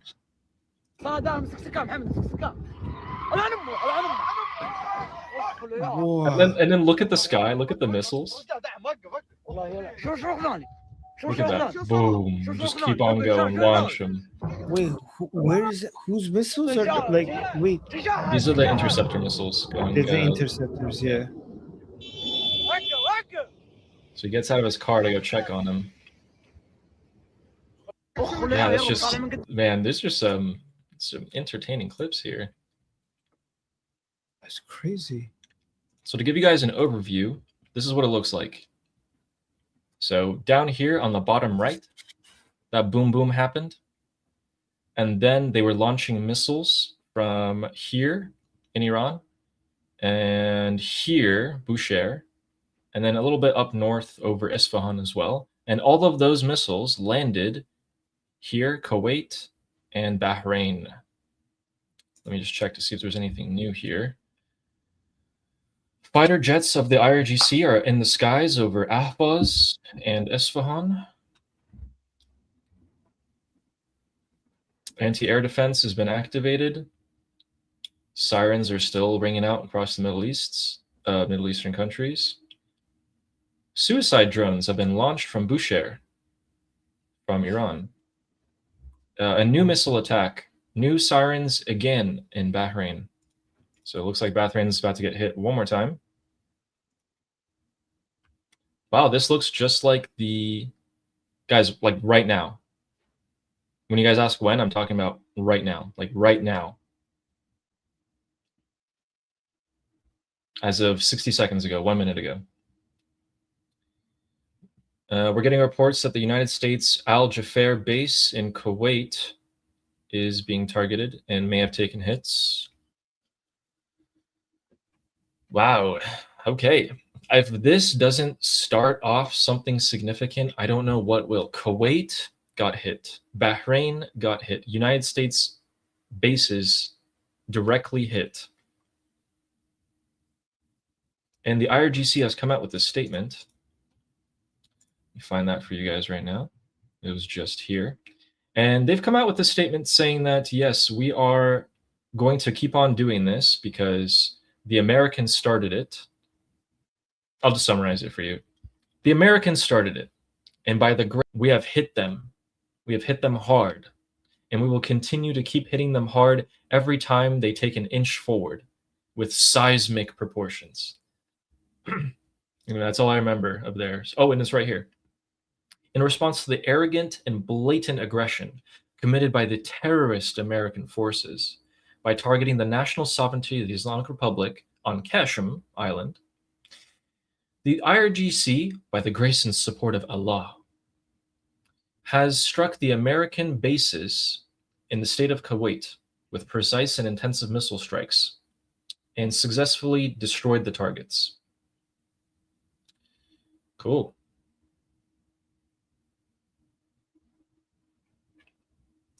Armin, this is literally just like during the war.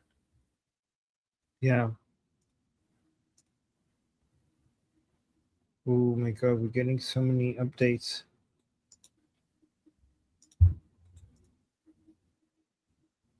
More missile attacks on Kuwait again. So this will be the third round of missile strikes on Kuwait. About also the same 2 or 3 missile These are attacks. suicide drones and ballistic missiles? Yes, suicide drones launched from Bushehr, which is that if you look on the other side of the Persian Gulf across from Kuwait, there's a red dot. It's being launched from there. So they have no time to prepare. And actually on Kuwaiti X, people are coming out and complaining that what is the use of a text message or a siren if we hear the explosions first? Makes sense. That distance is nothing. Those missiles are going to get there in no time. And looks like the American base in Kuwait is under attack for the third round in the past hour. So at this point, there have been dozens of missiles and drones launched from the IRGC. Dozens. So, guys, look at this. So this is Iran, right? This is Iraq. This is Kuwait. So if you come, this is the northern part of the Persian Gulf. This is Bushehr. This is Kuwait. So if you're throwing missiles from Bushehr at Kuwait, they will be right there, like in no time. There is no defending this. Like there is no, wow, Kuwait is fucked. Like there is no defending this. There is no, Israel, even if you give them Israeli defense, Israel is like when missiles go from Iran to Israel, they have a much higher chance of being able to intercept it. Like this is the distance, you see, guys? But the same defense mechanism, the same defense system, if you put it in Kuwait, will be so much less capable to stop missiles coming from just across the Persian Gulf. Like this is the shortest distance that you could imagine. Yes. There is no defense, anti-rocket, anti-missile defense that is advanced enough to stop that, guys. And this is why we say no to this two-state solution, by the way, just so because Israel can stop many rockets coming against Tel Aviv, coming from even ballistic missiles coming from the Islamic Republic. Maybe they can, but if you look at this, if you turn Judea Samaria into Palestine, then the distance from Tel Aviv is so small that there is no technology that could defend against that. Breaking news. Ooh, More explosions. So the United States has retaliated. Bahrain. The United States has now retaliated against the IRGC and has now blown up more targets in Keshem Island in the Strait of Hormuz. So this is the second time in the past hour and a half the United States has struck Keshem Island.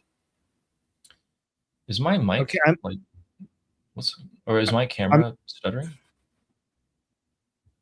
No, you're good. Okay. I'm hearing sirens in Bahrain. Is that true? Yeah. Yeah. So here's the funny part. So Armin was talking about this, about the reaction time. If you launch a missile from Iran to Israel, you have roughly 11 minutes of a warning. If you launch a missile from, can you show Bushehr in the same frame as Kuwait? If you guys see that yellow dot on the right, if you launch a missile from there to Kuwait, which is on the other side of the water, you got maybe a minute. So you're going to end up hearing the explosion of the missile first, then the sirens. And actually, a lot of people are mad about that. They're posting about that, how they're really mad, but that's happening. This is crazy stuff.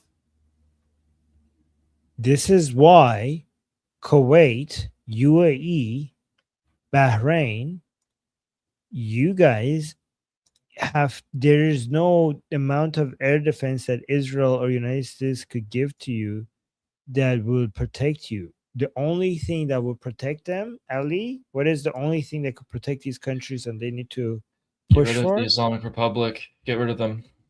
Exactly. Regime change. All right. More breaking news. So we were talking about how there's explosions in Erbil in Iraq. Looks like Mossad headquarters in Erbil have been struck. Oh my God. Okay, wait.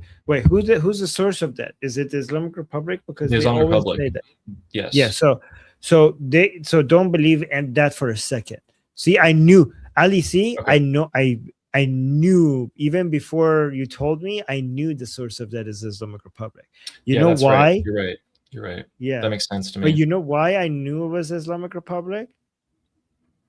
Because the Islamic Republic is always so desperate to show its regime supporters that they're doing something productive. So they just bomb the Kurdistan region of Iraq. I'm like, yep, they have destroyed the Mossad bases in the Kurdistan province of Iraq like a million times. Like, I don't even know. Just like how they sunk the Abraham Lincoln. Right, yeah, but this is a more consistent, like they have said that forever. Every every time the Islamic Republic wants to react, like Kurdistan, bomb Kurdistan. Bomb Kurdistan in Iraq is basically the Islamic Republic's answer to everything. And they're like, Mossad is there, sure. More breaking news. We now have sirens sounding off in Saudi Arabia. Whoa.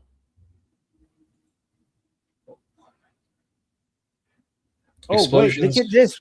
Explosions heard near Dubai Airport. United Arab Emirates is now also being targeted. I'm seeing ships struck by projectiles off the coast of the UAE. Air defense active in Saudi Arabia. Guys, it seems like this is huge. It seems like this is something big is starting. Oh my God. Armin, the IRGC is hitting everyone. They're targeting everyone. Why are they doing this? If the United States, if we do not go back, do you understand how the United States is going to look now? To let the Islamic Republic hammer Bahrain, Kuwait, Saudi, Dubai, or United Arab Emirates, and for the United States to do nothing? Wait. Do you know what this means, Armin? One, if the United States does nothing, it might look like a clown. But it would also force the Arab states, the Persian Gulf Arab countries, to be more reliant on the United States and to probably give in to more normalizing of relations with Israel, because now they're seeing that they're getting hit and the United States is not going to come and save them. Yes, it's going to also try to get them to try to come up with a solution to get rid of the Islamic Republic, because Daddy USA is not going to come save you. Exactly. So yes, So you Saudi need is to- now having sirens. American bases in Saudi are also having sirens, so it looks like they're getting targeted too. So it looks like all the American bases are now getting targeted. But strangely enough, not only are ships off the coast of the United Arab Emirates being targeted, but the Dubai airport, for the billionth time during this war, has now been targeted again.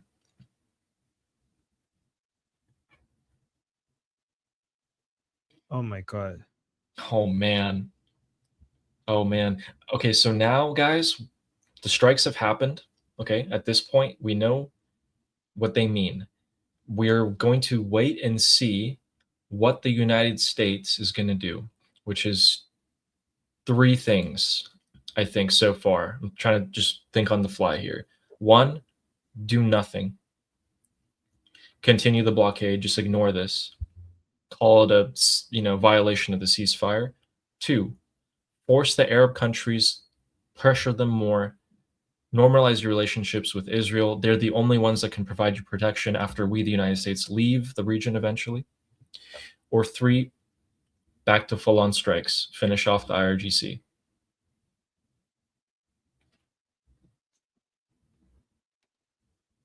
This is big. This is all over the place. This is why you guys watch us, because it happens live and we cover it all for you. Israeli. Okay, so no, that's Beirut. This is air attack alert. Alerts reported in the UAE. Multiple sources report Iranian ballistic missiles impacts in Kuwait. In Kuwait, targeting areas near Ali Al Salem Air Base and Camp Ari Arjan. More breaking news. So I just told you guys how we heard sirens in Saudi Arabia. Well, now there's explosions in Riyadh, the capital of Saudi Arabia. What? Yep. Say it again. Explosions in Riyadh, the Oh my capital of God. Saudi Arabia. Reports from Arab media. Have you heard? Did you saw this? Did you say this ship? There's also a ship that it was just struck by a projectile off the coast of the UAE. No, you said that first. Oh. Airspace over the Persian Gulf Arab states have been clearing up now. People are trying to get out of the way. What do you think it led to this? What do you think led to this?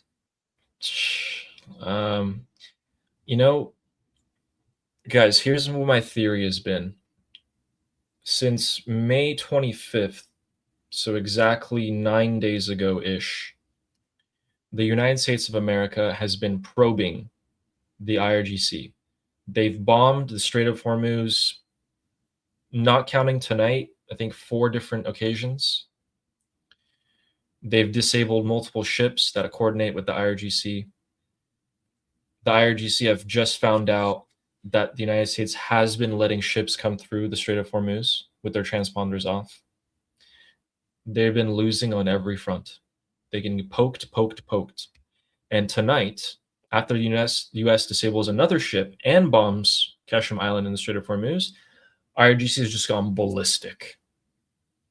Attacked everyone. All of them. The only one that hasn't been hit is Oman. Iraq got hit. Saudi got hit. Emirates, Kuwait, Bahrain.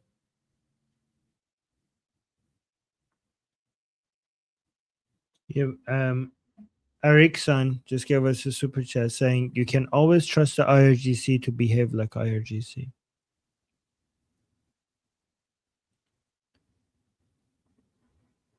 True. Also, we got another super chat by Teresa saying, "Please open an account on Truth. Many supporters." Yep, I should. I'm gonna do it at some point. Yeah, I've just been so busy, but yes, for sure. Remind me again if Ali. By the way, Ali, remind me if we should both open Truth social accounts. I think. And Rumble, right? Rumble, yeah. And thank you guys for the super chats. Shin Okay, this might not be anything significant, but Shin is reporting jet activity over Tehran. This is most likely IRGC jets. We also heard jet activity over Esfahan earlier as well. These are all IRGC jets, in my opinion. Samantha, I'm not seeing anything on Yemen yet. If you're waiting for that, Samantha was asking in the chat. Armin, I think we're about to make a deal.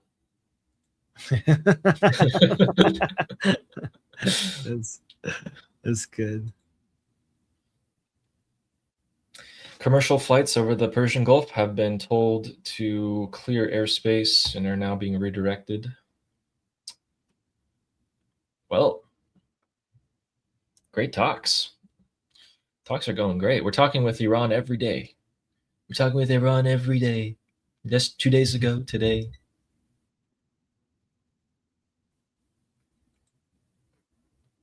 So you can see most of the activities here today. Man. We have a lot of it's going to escalate even more.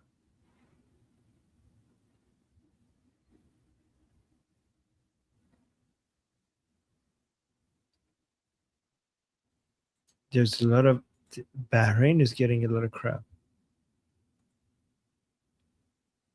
Oh man. Yeah, Bahrain got hit a lot. Kuwait got hit a lot. Saudi's getting hit now. And the guys, they're going for a lot of the American military bases too. I hope there's no casualties there. New update, Bahrain closes airspace to all traffic.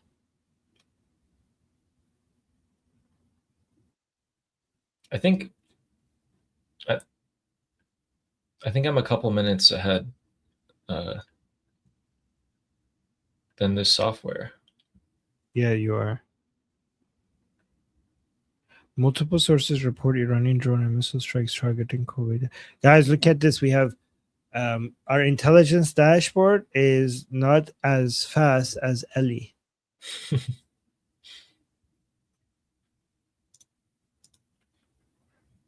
Yeah, this is what you were saying earlier. This was updated 2 minutes ago here, but you said it already way before the 2 minute. Explosions reported on Qesh. Explosion reported on Qesh Island. Causes Again. unclear. This is the second round by the United States tonight. The first one was 2 hours ago. Well, and actually an hour ago. And then again now. Okay, I'm also getting blasts reported in Dubai. So it looks like, yeah, that airport is being hit. Wow. Dubai airport is being hit? Yeah, people are they reported sounds of explosions near Dubai airport, which has been hit like 40 times so far during this war.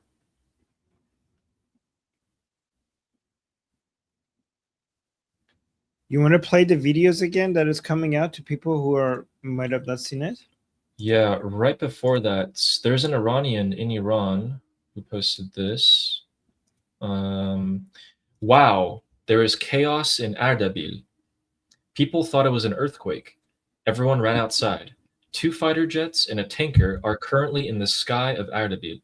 It is raining heavily. We came outside. I'm filming. I'm just going to send it now. It sounds really scary. It's now 3 a.m. on Wednesday. The electricity also went out.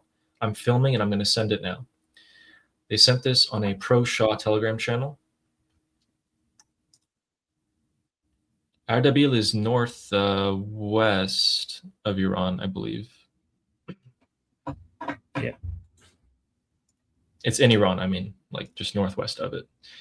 Jet activity over Elam province now, which is what, southwest, right? Elam is south. Okay. Wow. Yeah, let me show you guys those clips. Guys, for any of you who didn't see Elam, that sorry, clip, Elam is west. Sorry. Elam west, okay. Guys, completely west. This is my favorite clip of the week, I think. Let me show this. I love the car crash clip. I think it's so funny.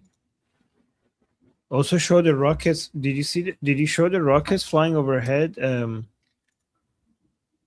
Yeah, let me do that as well. Here, I'll play this for you guys while I find the other one. Guys, watch this.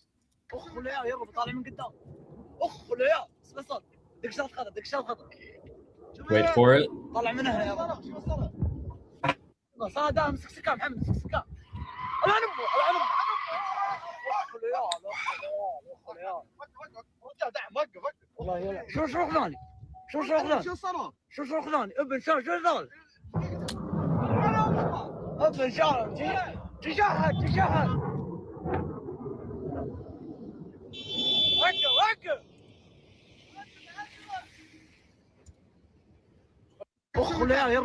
All right, that was that. And here we can see some more clips.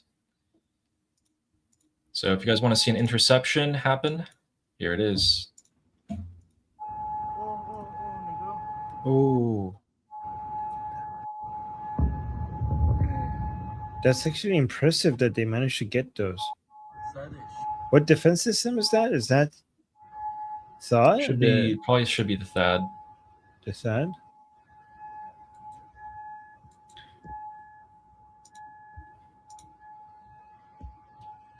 So yeah, I hate that siren noise, Thank man. you. That's annoying. Thank you, America. By the way, that THAAD is American.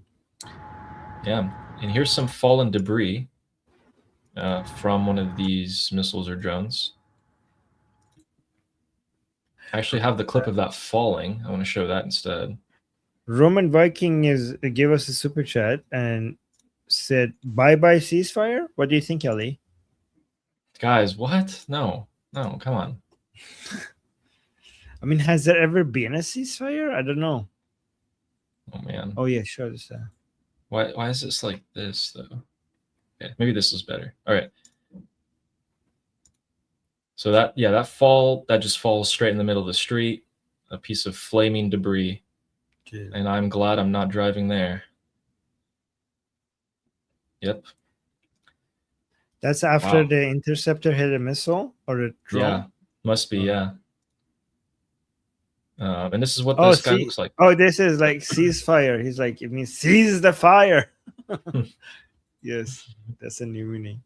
Guys, we're at this point where we need a memorandum, we need an MOU to even, we need to agree to even talk, and then we need a ceasefire for the ceasefire.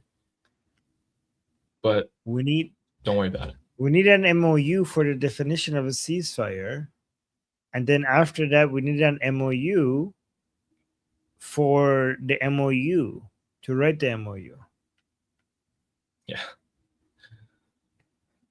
Yep. Wow. I think after this, Armin, حالم به هم میخوره از کلمه مذاکره. Like every time I hear negotiation from now on, I'm gonna feel sick.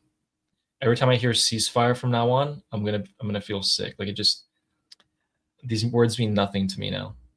You just amplified the feeling of millions of Iranians by saying that.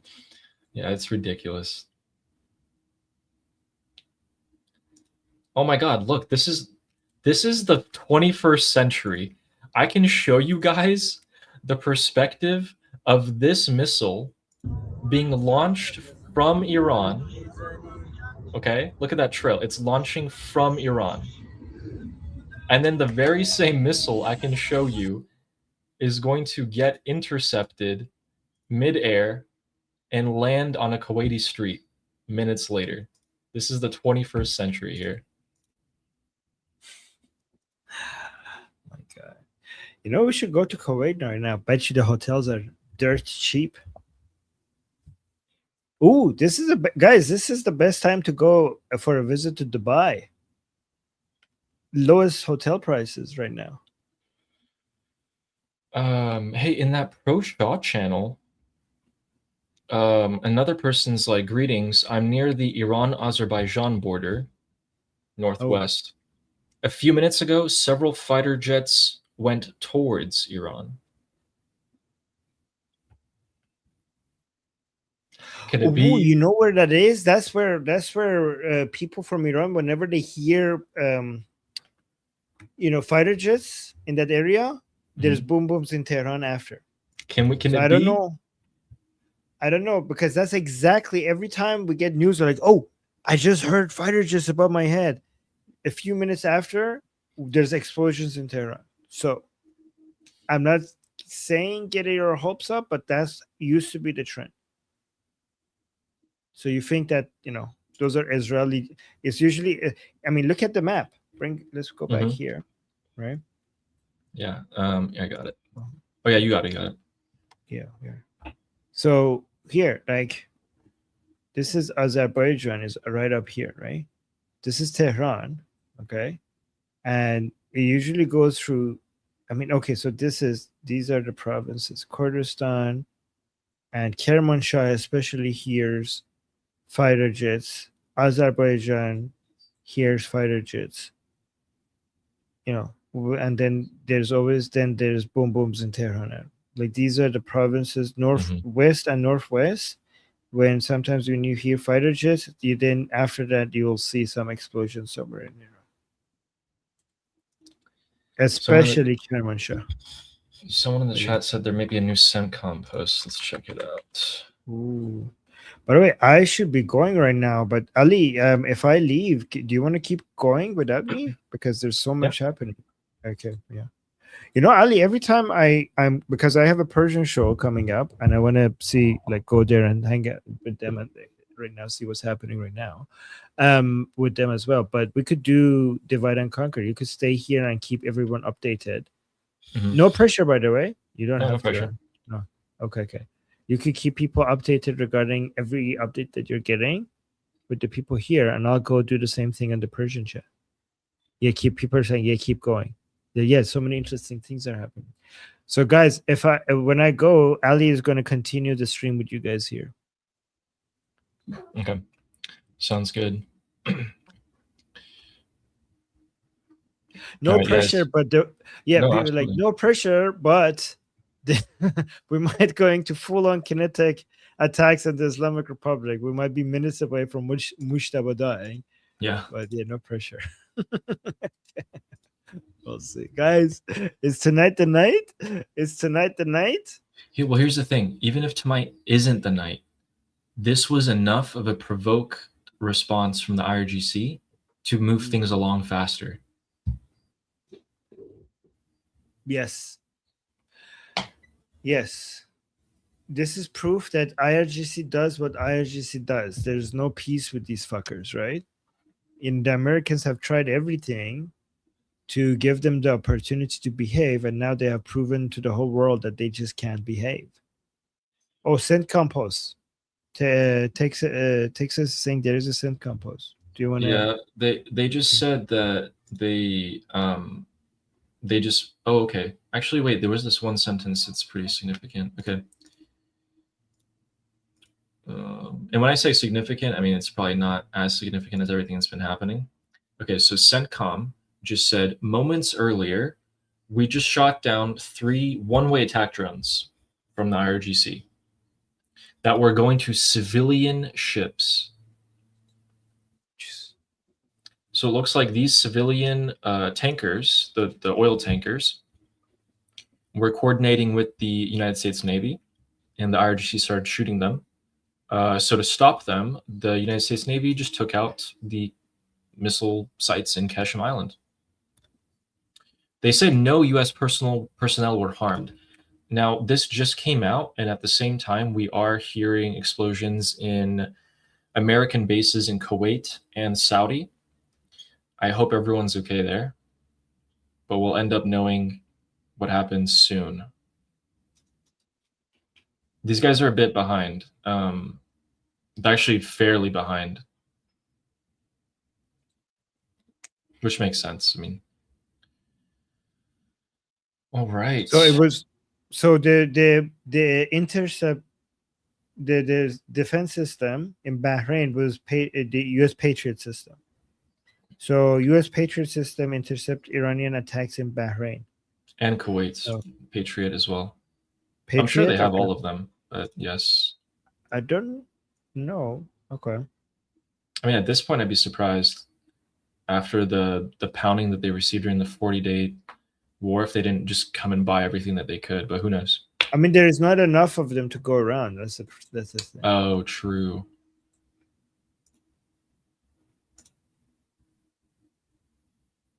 Wow, I think it's so cool that you can see the missile getting launched from Iran, like civilians just recording it, and then you see the same missile coming in and landing where it's going or getting intercepted. This Wait, is the Tina is in Kuwait. She's saying we have them in Kuwait. Tina, stay safe.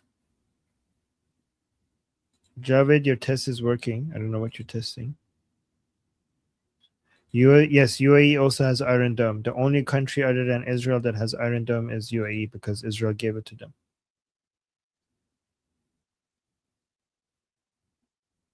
Okay, I need to go to get ready for the Persian show, but you keep on going as long as you need to. Okay. But yeah, as soon as you see it, if it dies down, go take a break. Okay. Yeah, gotcha. Okay, thank you.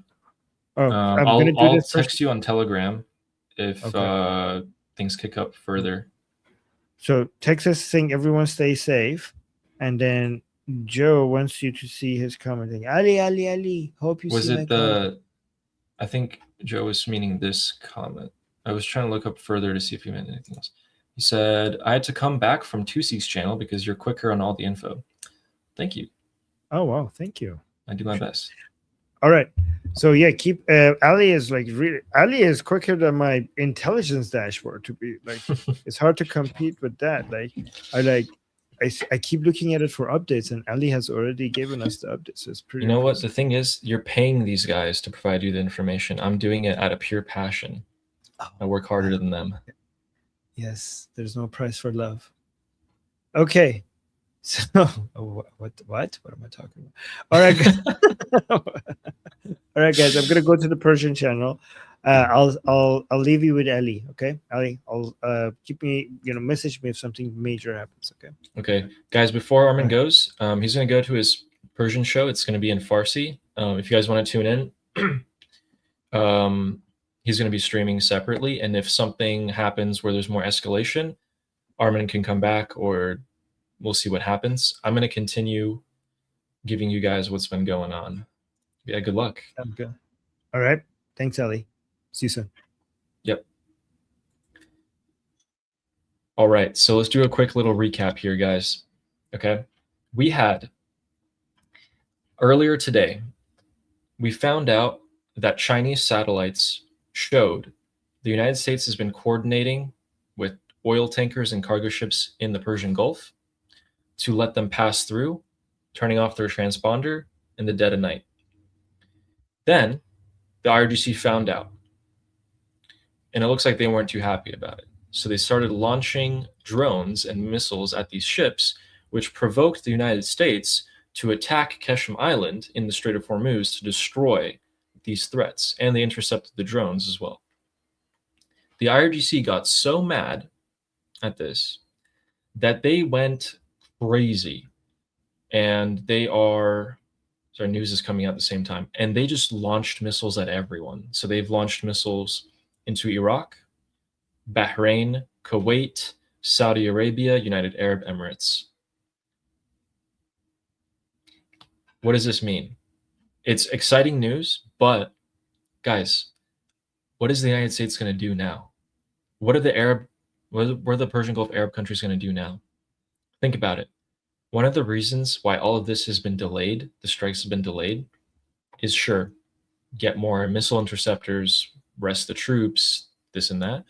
But you also want to pressure the Persian Gulf Arab countries like Saudi, Qatar, and Bahrain, Kuwait to be more friendly with Israel so that Israel can start selling them defense weapons and provide security for them. The United States doesn't want to be there forever. These missile attacks, Bahrain got hammered, Kuwait got hammered, Saudi's been hit, American bases in all of these countries have been hit. We don't know if there's casualties yet. Bahrain is getting hit again right now. So this is the 5th round, I believe. If they don't see the threat at this point, and if they do not realize the pressure, I don't know what to say. I think that the Persian Gulf Arab countries at this point are going to be looking for the U.S. to provide them protection, because they know that the IRGC didn't just launch all these missiles as a final strike. This isn't even what the IRGC can fully do.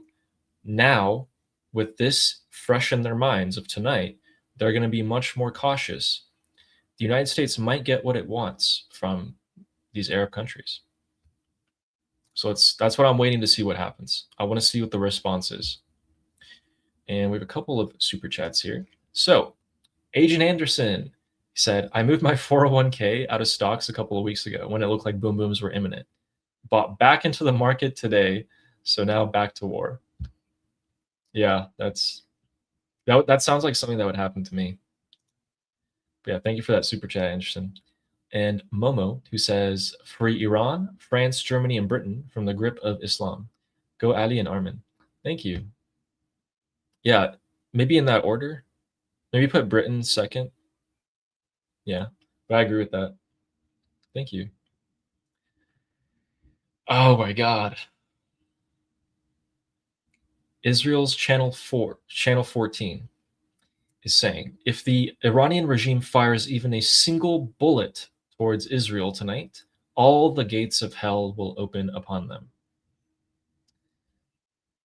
Okay. Looks like there are more explosions in the Strait of Hormuz again. South Sura. Let me just double check. Is that a village in the Strait of Hormuz? No, that's in Kuwait. Okay. Kuwaitis have been so mad. Kuwaitis have been very mad on X. I'm like translating their posts. And they're all like, what's the point of sirens and texts if we're going to hear the explosion first? And what is CENTCOM doing? They're not protecting us. Which is important. Let me show you guys some more clips. For any of you who may not have seen, I have my new favorite clip. I'll actually show that in a bit, but let's see what this is. Yeah, okay. If any of you guys are in one of the Persian Gulf Arab countries, please take cover. I've always personally thought that I might just drive into the middle of the desert when all this happens and just set up a little mini camp and just watch, but I imagine that everyone's going to be trying to get out of the city, so we'll see. Here, I'm going to show you guys what the launches look like. Go here. Okay, so this is a missile that was launched out of Iran. Then I'm going to show you guys what happens to that missile when it's going to be landing. So look at that. That missile is on its way. I think it's crazy that we can get footage like this, and then you'll see that, like, for example, this will happen on the other side.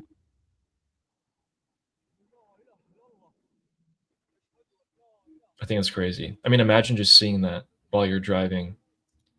And speaking of driving, let's take another look at this clip. This is my favorite clip.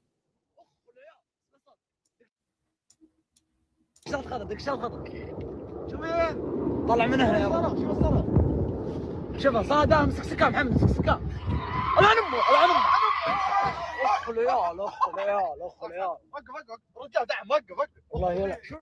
So that guy was watching the missiles, which you can see right there. Those are interceptor missiles taking off. The other guy was maybe trying to record at the same time he was driving and crashed, but it looks like he's okay. I mean, this guy's getting out of his car to go check on him. Man, I would be so nervous being around a big oil truck like that. It's crazy. Man. Here's what I hope. I hope that everyone's okay. I don't want to see. And here's that missile from Iran that was launched.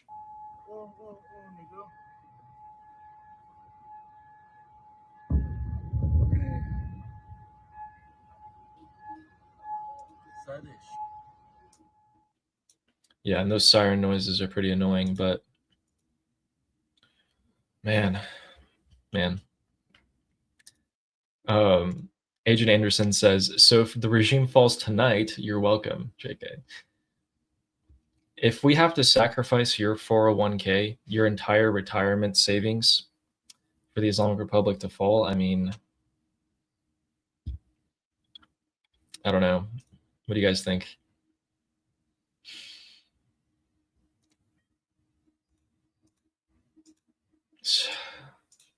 Here, let's go back to the map here.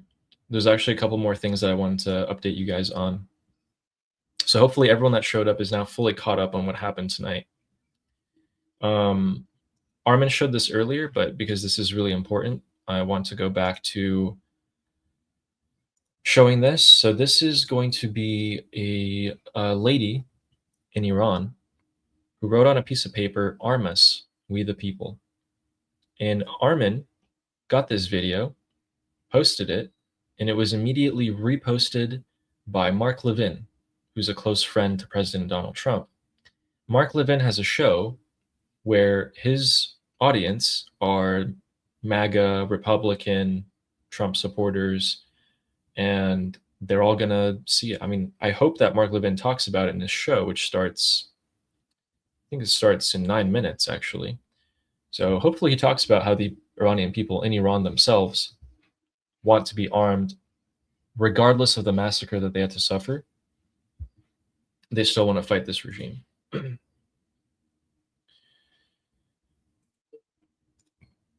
And you know, speaking of the people of Iran, we actually have some students who are protesting in Hamadan in Iran, which is a smaller city. It's not as big as the capital. But for example, they come out.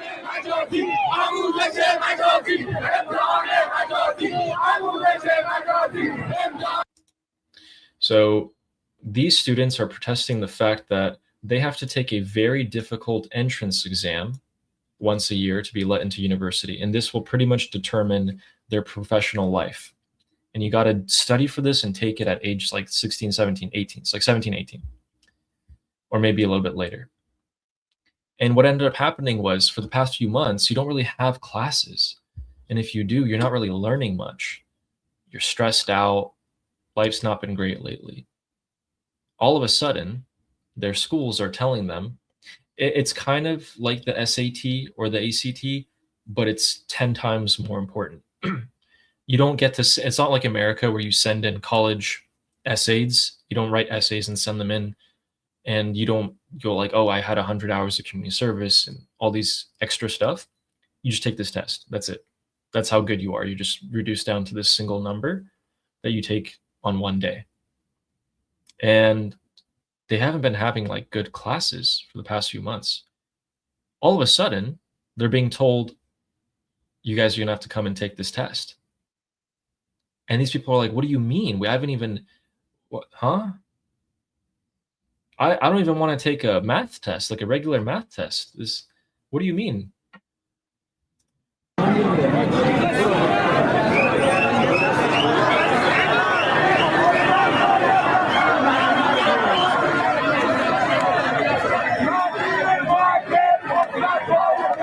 So they're shouting like, yell out loud for your rights. And that's all they're saying. It's actually not too different from what everyone in Iran is saying, guys. So let me see if that was the last thing. Yeah, that was pretty much it. Let me check on the news. All right, so, oh, sorry about that. Looks like things are dying down. I don't hear any new missile launches coming in. So that may have been it for tonight. What do you guys think that the United States is going to say or do? Deal? Ceasefire? Extension?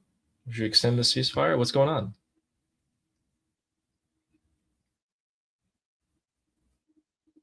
Oh, how did I miss this? The only country that was not hit. Anyone take a guess? We had Bahrain, Kuwait, Saudi, United Arab Emirates. Who didn't get hit?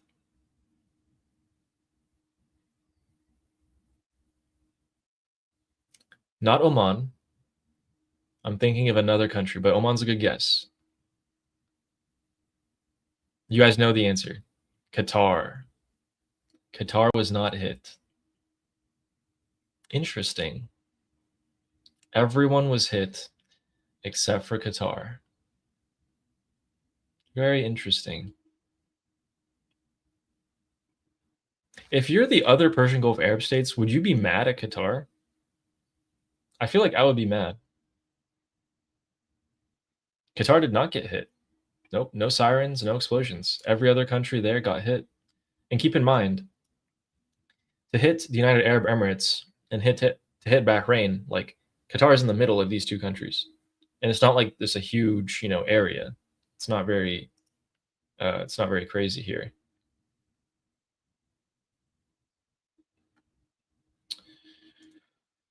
What a ceasefire! Oh, I didn't mean to join that. All right. Does that mean, according to CENTCOM, that the ceasefire is still in place? If the IRGC has launched dozens of missiles, let me read their post again. Yeah, let's read this together. Okay, let's see what they actually said. Let me refresh this to make sure there's no new posts. Okay, so 22 minutes ago. All right.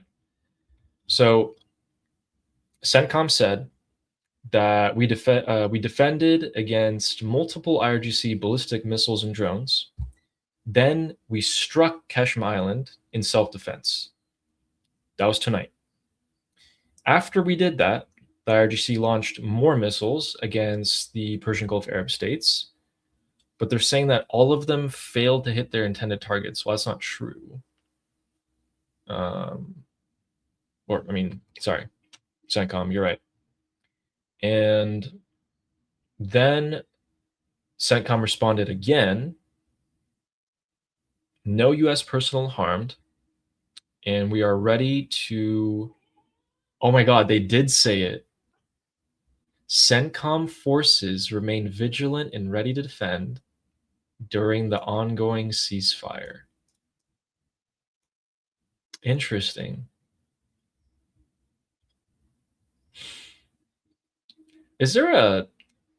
Are any one of you historians? Is this has there ever been a ceasefire like this? I'm not sure.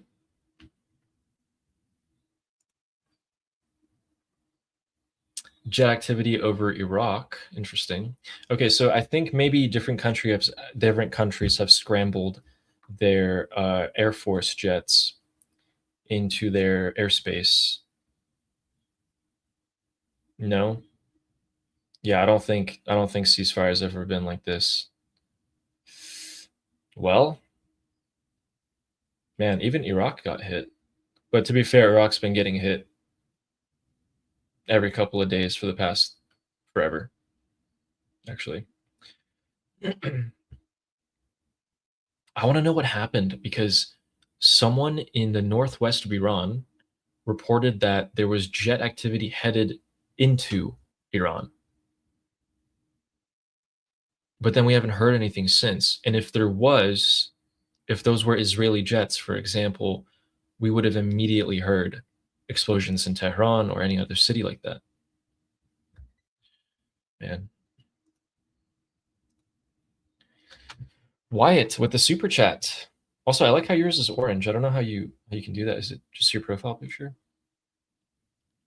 Wyatt says, in the 60s, people believed US communists, Soviets, or Chinese Communist Party might take over USA and disarm us. So Kurt Saxon wrote a 7-volume book called The Poor Man's James Bond to arm us from stuff we can make at house. Oh, all 7 volumes are free online. Read. Oh, interesting. The Poor Man's James Bond. So you can make weapons from your everyday household items. Okay. Yeah. Huh. I always wonder why there isn't so many different tactics going on. But personally, I always thought that the arming of the Iranian people didn't just stop with the Kurdish separatist groups. I think they continued. They chose different paths because if you're the Pentagon, you're not going to put all your eggs in one basket. And I think we do have a lot of the people that you want inside of Iran to be armed. Most likely people who received training from Mossad and etc. And we have a follow-up super chat from Wyatt who says, Vietnam was like this. Tet offensive was a ceasefire. Okay.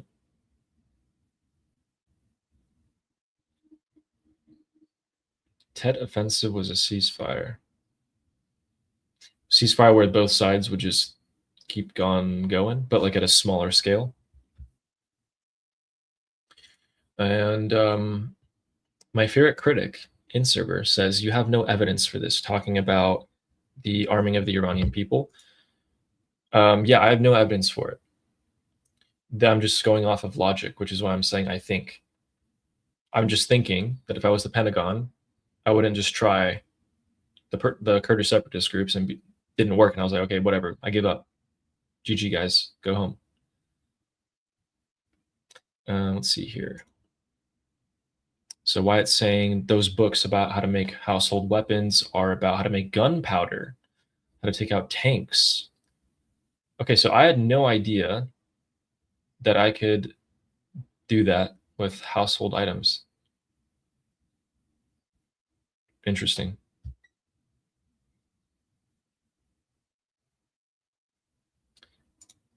Pentagon doesn't arm people, Addy. Of course not. Of course not. I shouldn't even insinuate that. It's ridiculous. That's absolutely ridiculous to say.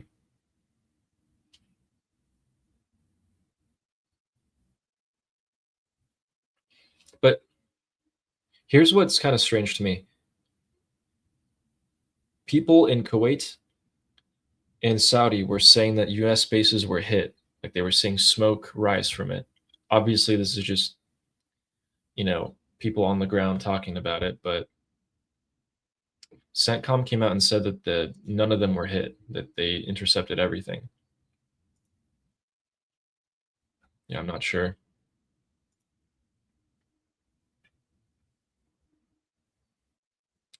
Come on. Is there no, that's it? That's all that's going to happen? We got that close?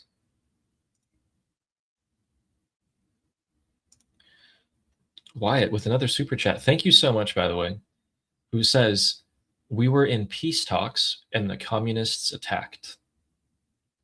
But I mean like this, where they attacked and then attacked and then attacked again and again.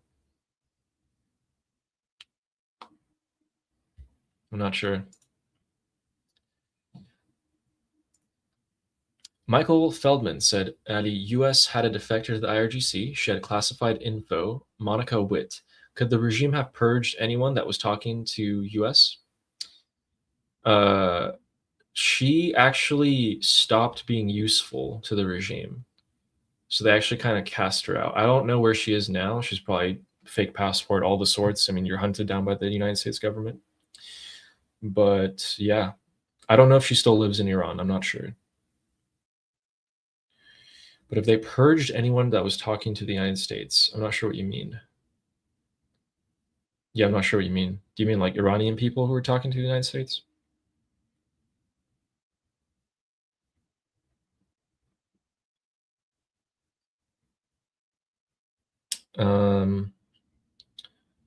Damn, people are going off on President Trump here. Let's see. Powerful explosion was heard in the Syrian city of Kamishli. Okay.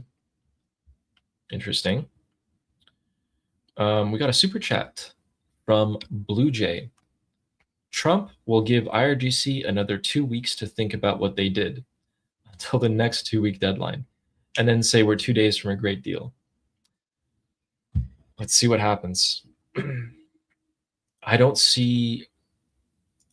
I really hope that this speeds things along.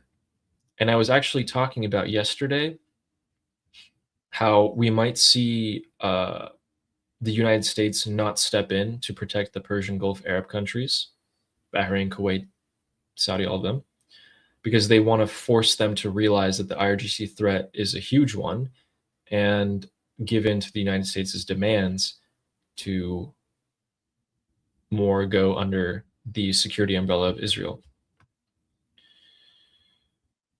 By the way, guys, at the end of the day, when everything's done, the regime has fallen, and if the United States and Israel really did take them out, everyone's just going to remember that. No one's going to be in history coming back and being like, oh, but they said ceasefire and then no ceasefire, deal, no deal.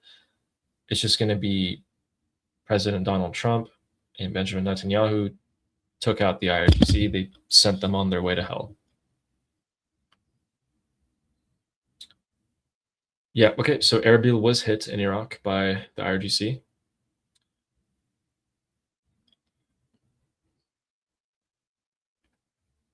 Guys, I think that was it. I think that was it. I'm not really seeing anything else pop up. Okay. Maybe Trump through social?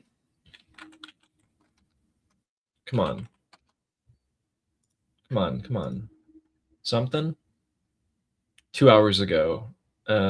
Nope, just endorsing a Texan candidate.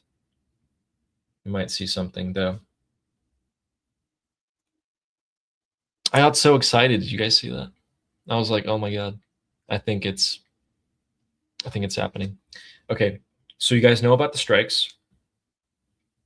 To recap the other important news, in the next 3 weeks, the IRGC are going to have a funeral procession for their martyred Supreme Leader Ali Khamenei. All of the bigwigs of the IRGC and the regime are going to probably show up. Mojtaba, the current Supreme Leader, has to show up. We probably can't boom them there, right? A lot of civilians, children, etc. But we might be able to track them and see where they're going or coming from. And that'll be pretty important there. We could even get them on the way to the funeral, from the funeral. Other than that, the regime is actually practicing to cut off internet connection and all telecommunications in specific cities for specific periods of time. Because the last time they shut off the internet, it was for the whole country, and they actually started losing a lot of money from their economy every day. They're trying to see if they can just shut off the internet in specific spots whenever they want. So if you are in Iran, please try to prepare for that in any way you can. Okay, let me go through my list here, the map. Oh, the biggest piece of news. Guys, the price of oil over the last couple of weeks was actually going down. And it made no sense to me because technically the Strait of Hormuz is still closed. If you're an oil tanker in the Persian Gulf, you have two options. Coordinate with the IRGC and get disabled by the United States Navy, or coordinate with the United States Navy and get blown up by the IRGC. So everyone just kind of chilling, waiting to see what happens. And they've been chilling for months. And you're thinking, okay, well, if no one's getting through, the price of oil should be going up, right? Because there's less of it. Well, no, it dropped down to almost $80, and I think it's back up to like 100 probably. But I was like, what's going on? Well, it turns out that the Chinese, for the 500th time during this conflict, have released satellite imagery showing that the United States has been actually escorting ships out of the Strait of Hormuz with their transponders off. That oil's been getting out, price of oil is going down, which means that oil companies knew. They knew. And it looks like, yeah, all of this kicked off today by the United States disabling another tanker.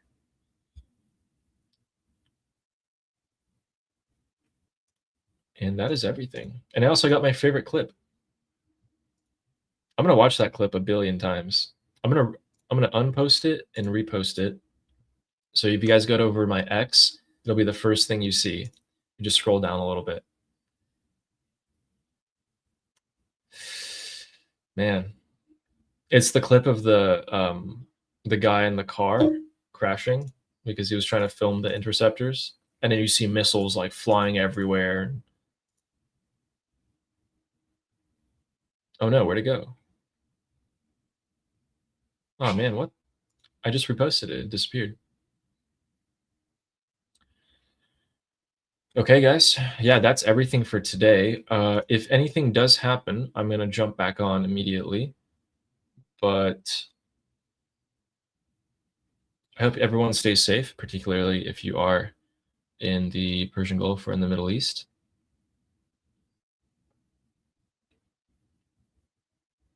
Someone said, Saved in Virginia said, when you're beginning to doubt Trump, it helps to listen to Goldie Gamari. She understands Trump. Yeah, she's given some very valuable insight multiple times. And she's really put a lot of people at ease. It's always great. If you hear something controversial from President Trump, make sure you guys watch her. She's going to cover it, and she's going to tell you, because she was a politician herself, and she is pretty affluent at getting through all the muck and telling you what's actually happening. So I agree with that. That's about everything. The IRGC just came out with a statement about an hour ago and just said, since the US attacked us, we responded with overwhelming force, with the grace of God, etc., etc. Let's see what happens. That was just a random, what even, is it today's, it's just a random Tuesday. It's just a Tuesday. All right. Thanks for showing up, guys. I really appreciate it. I actually have my group discussion in about 45 minutes. Really appreciate everyone who showed up. The Persian word of the day is going to be mushak. It's M-O-O-S-H-A-K. Mushak. Mushak means missile. All right. Good night, everyone. Be live again soon, and have a good one.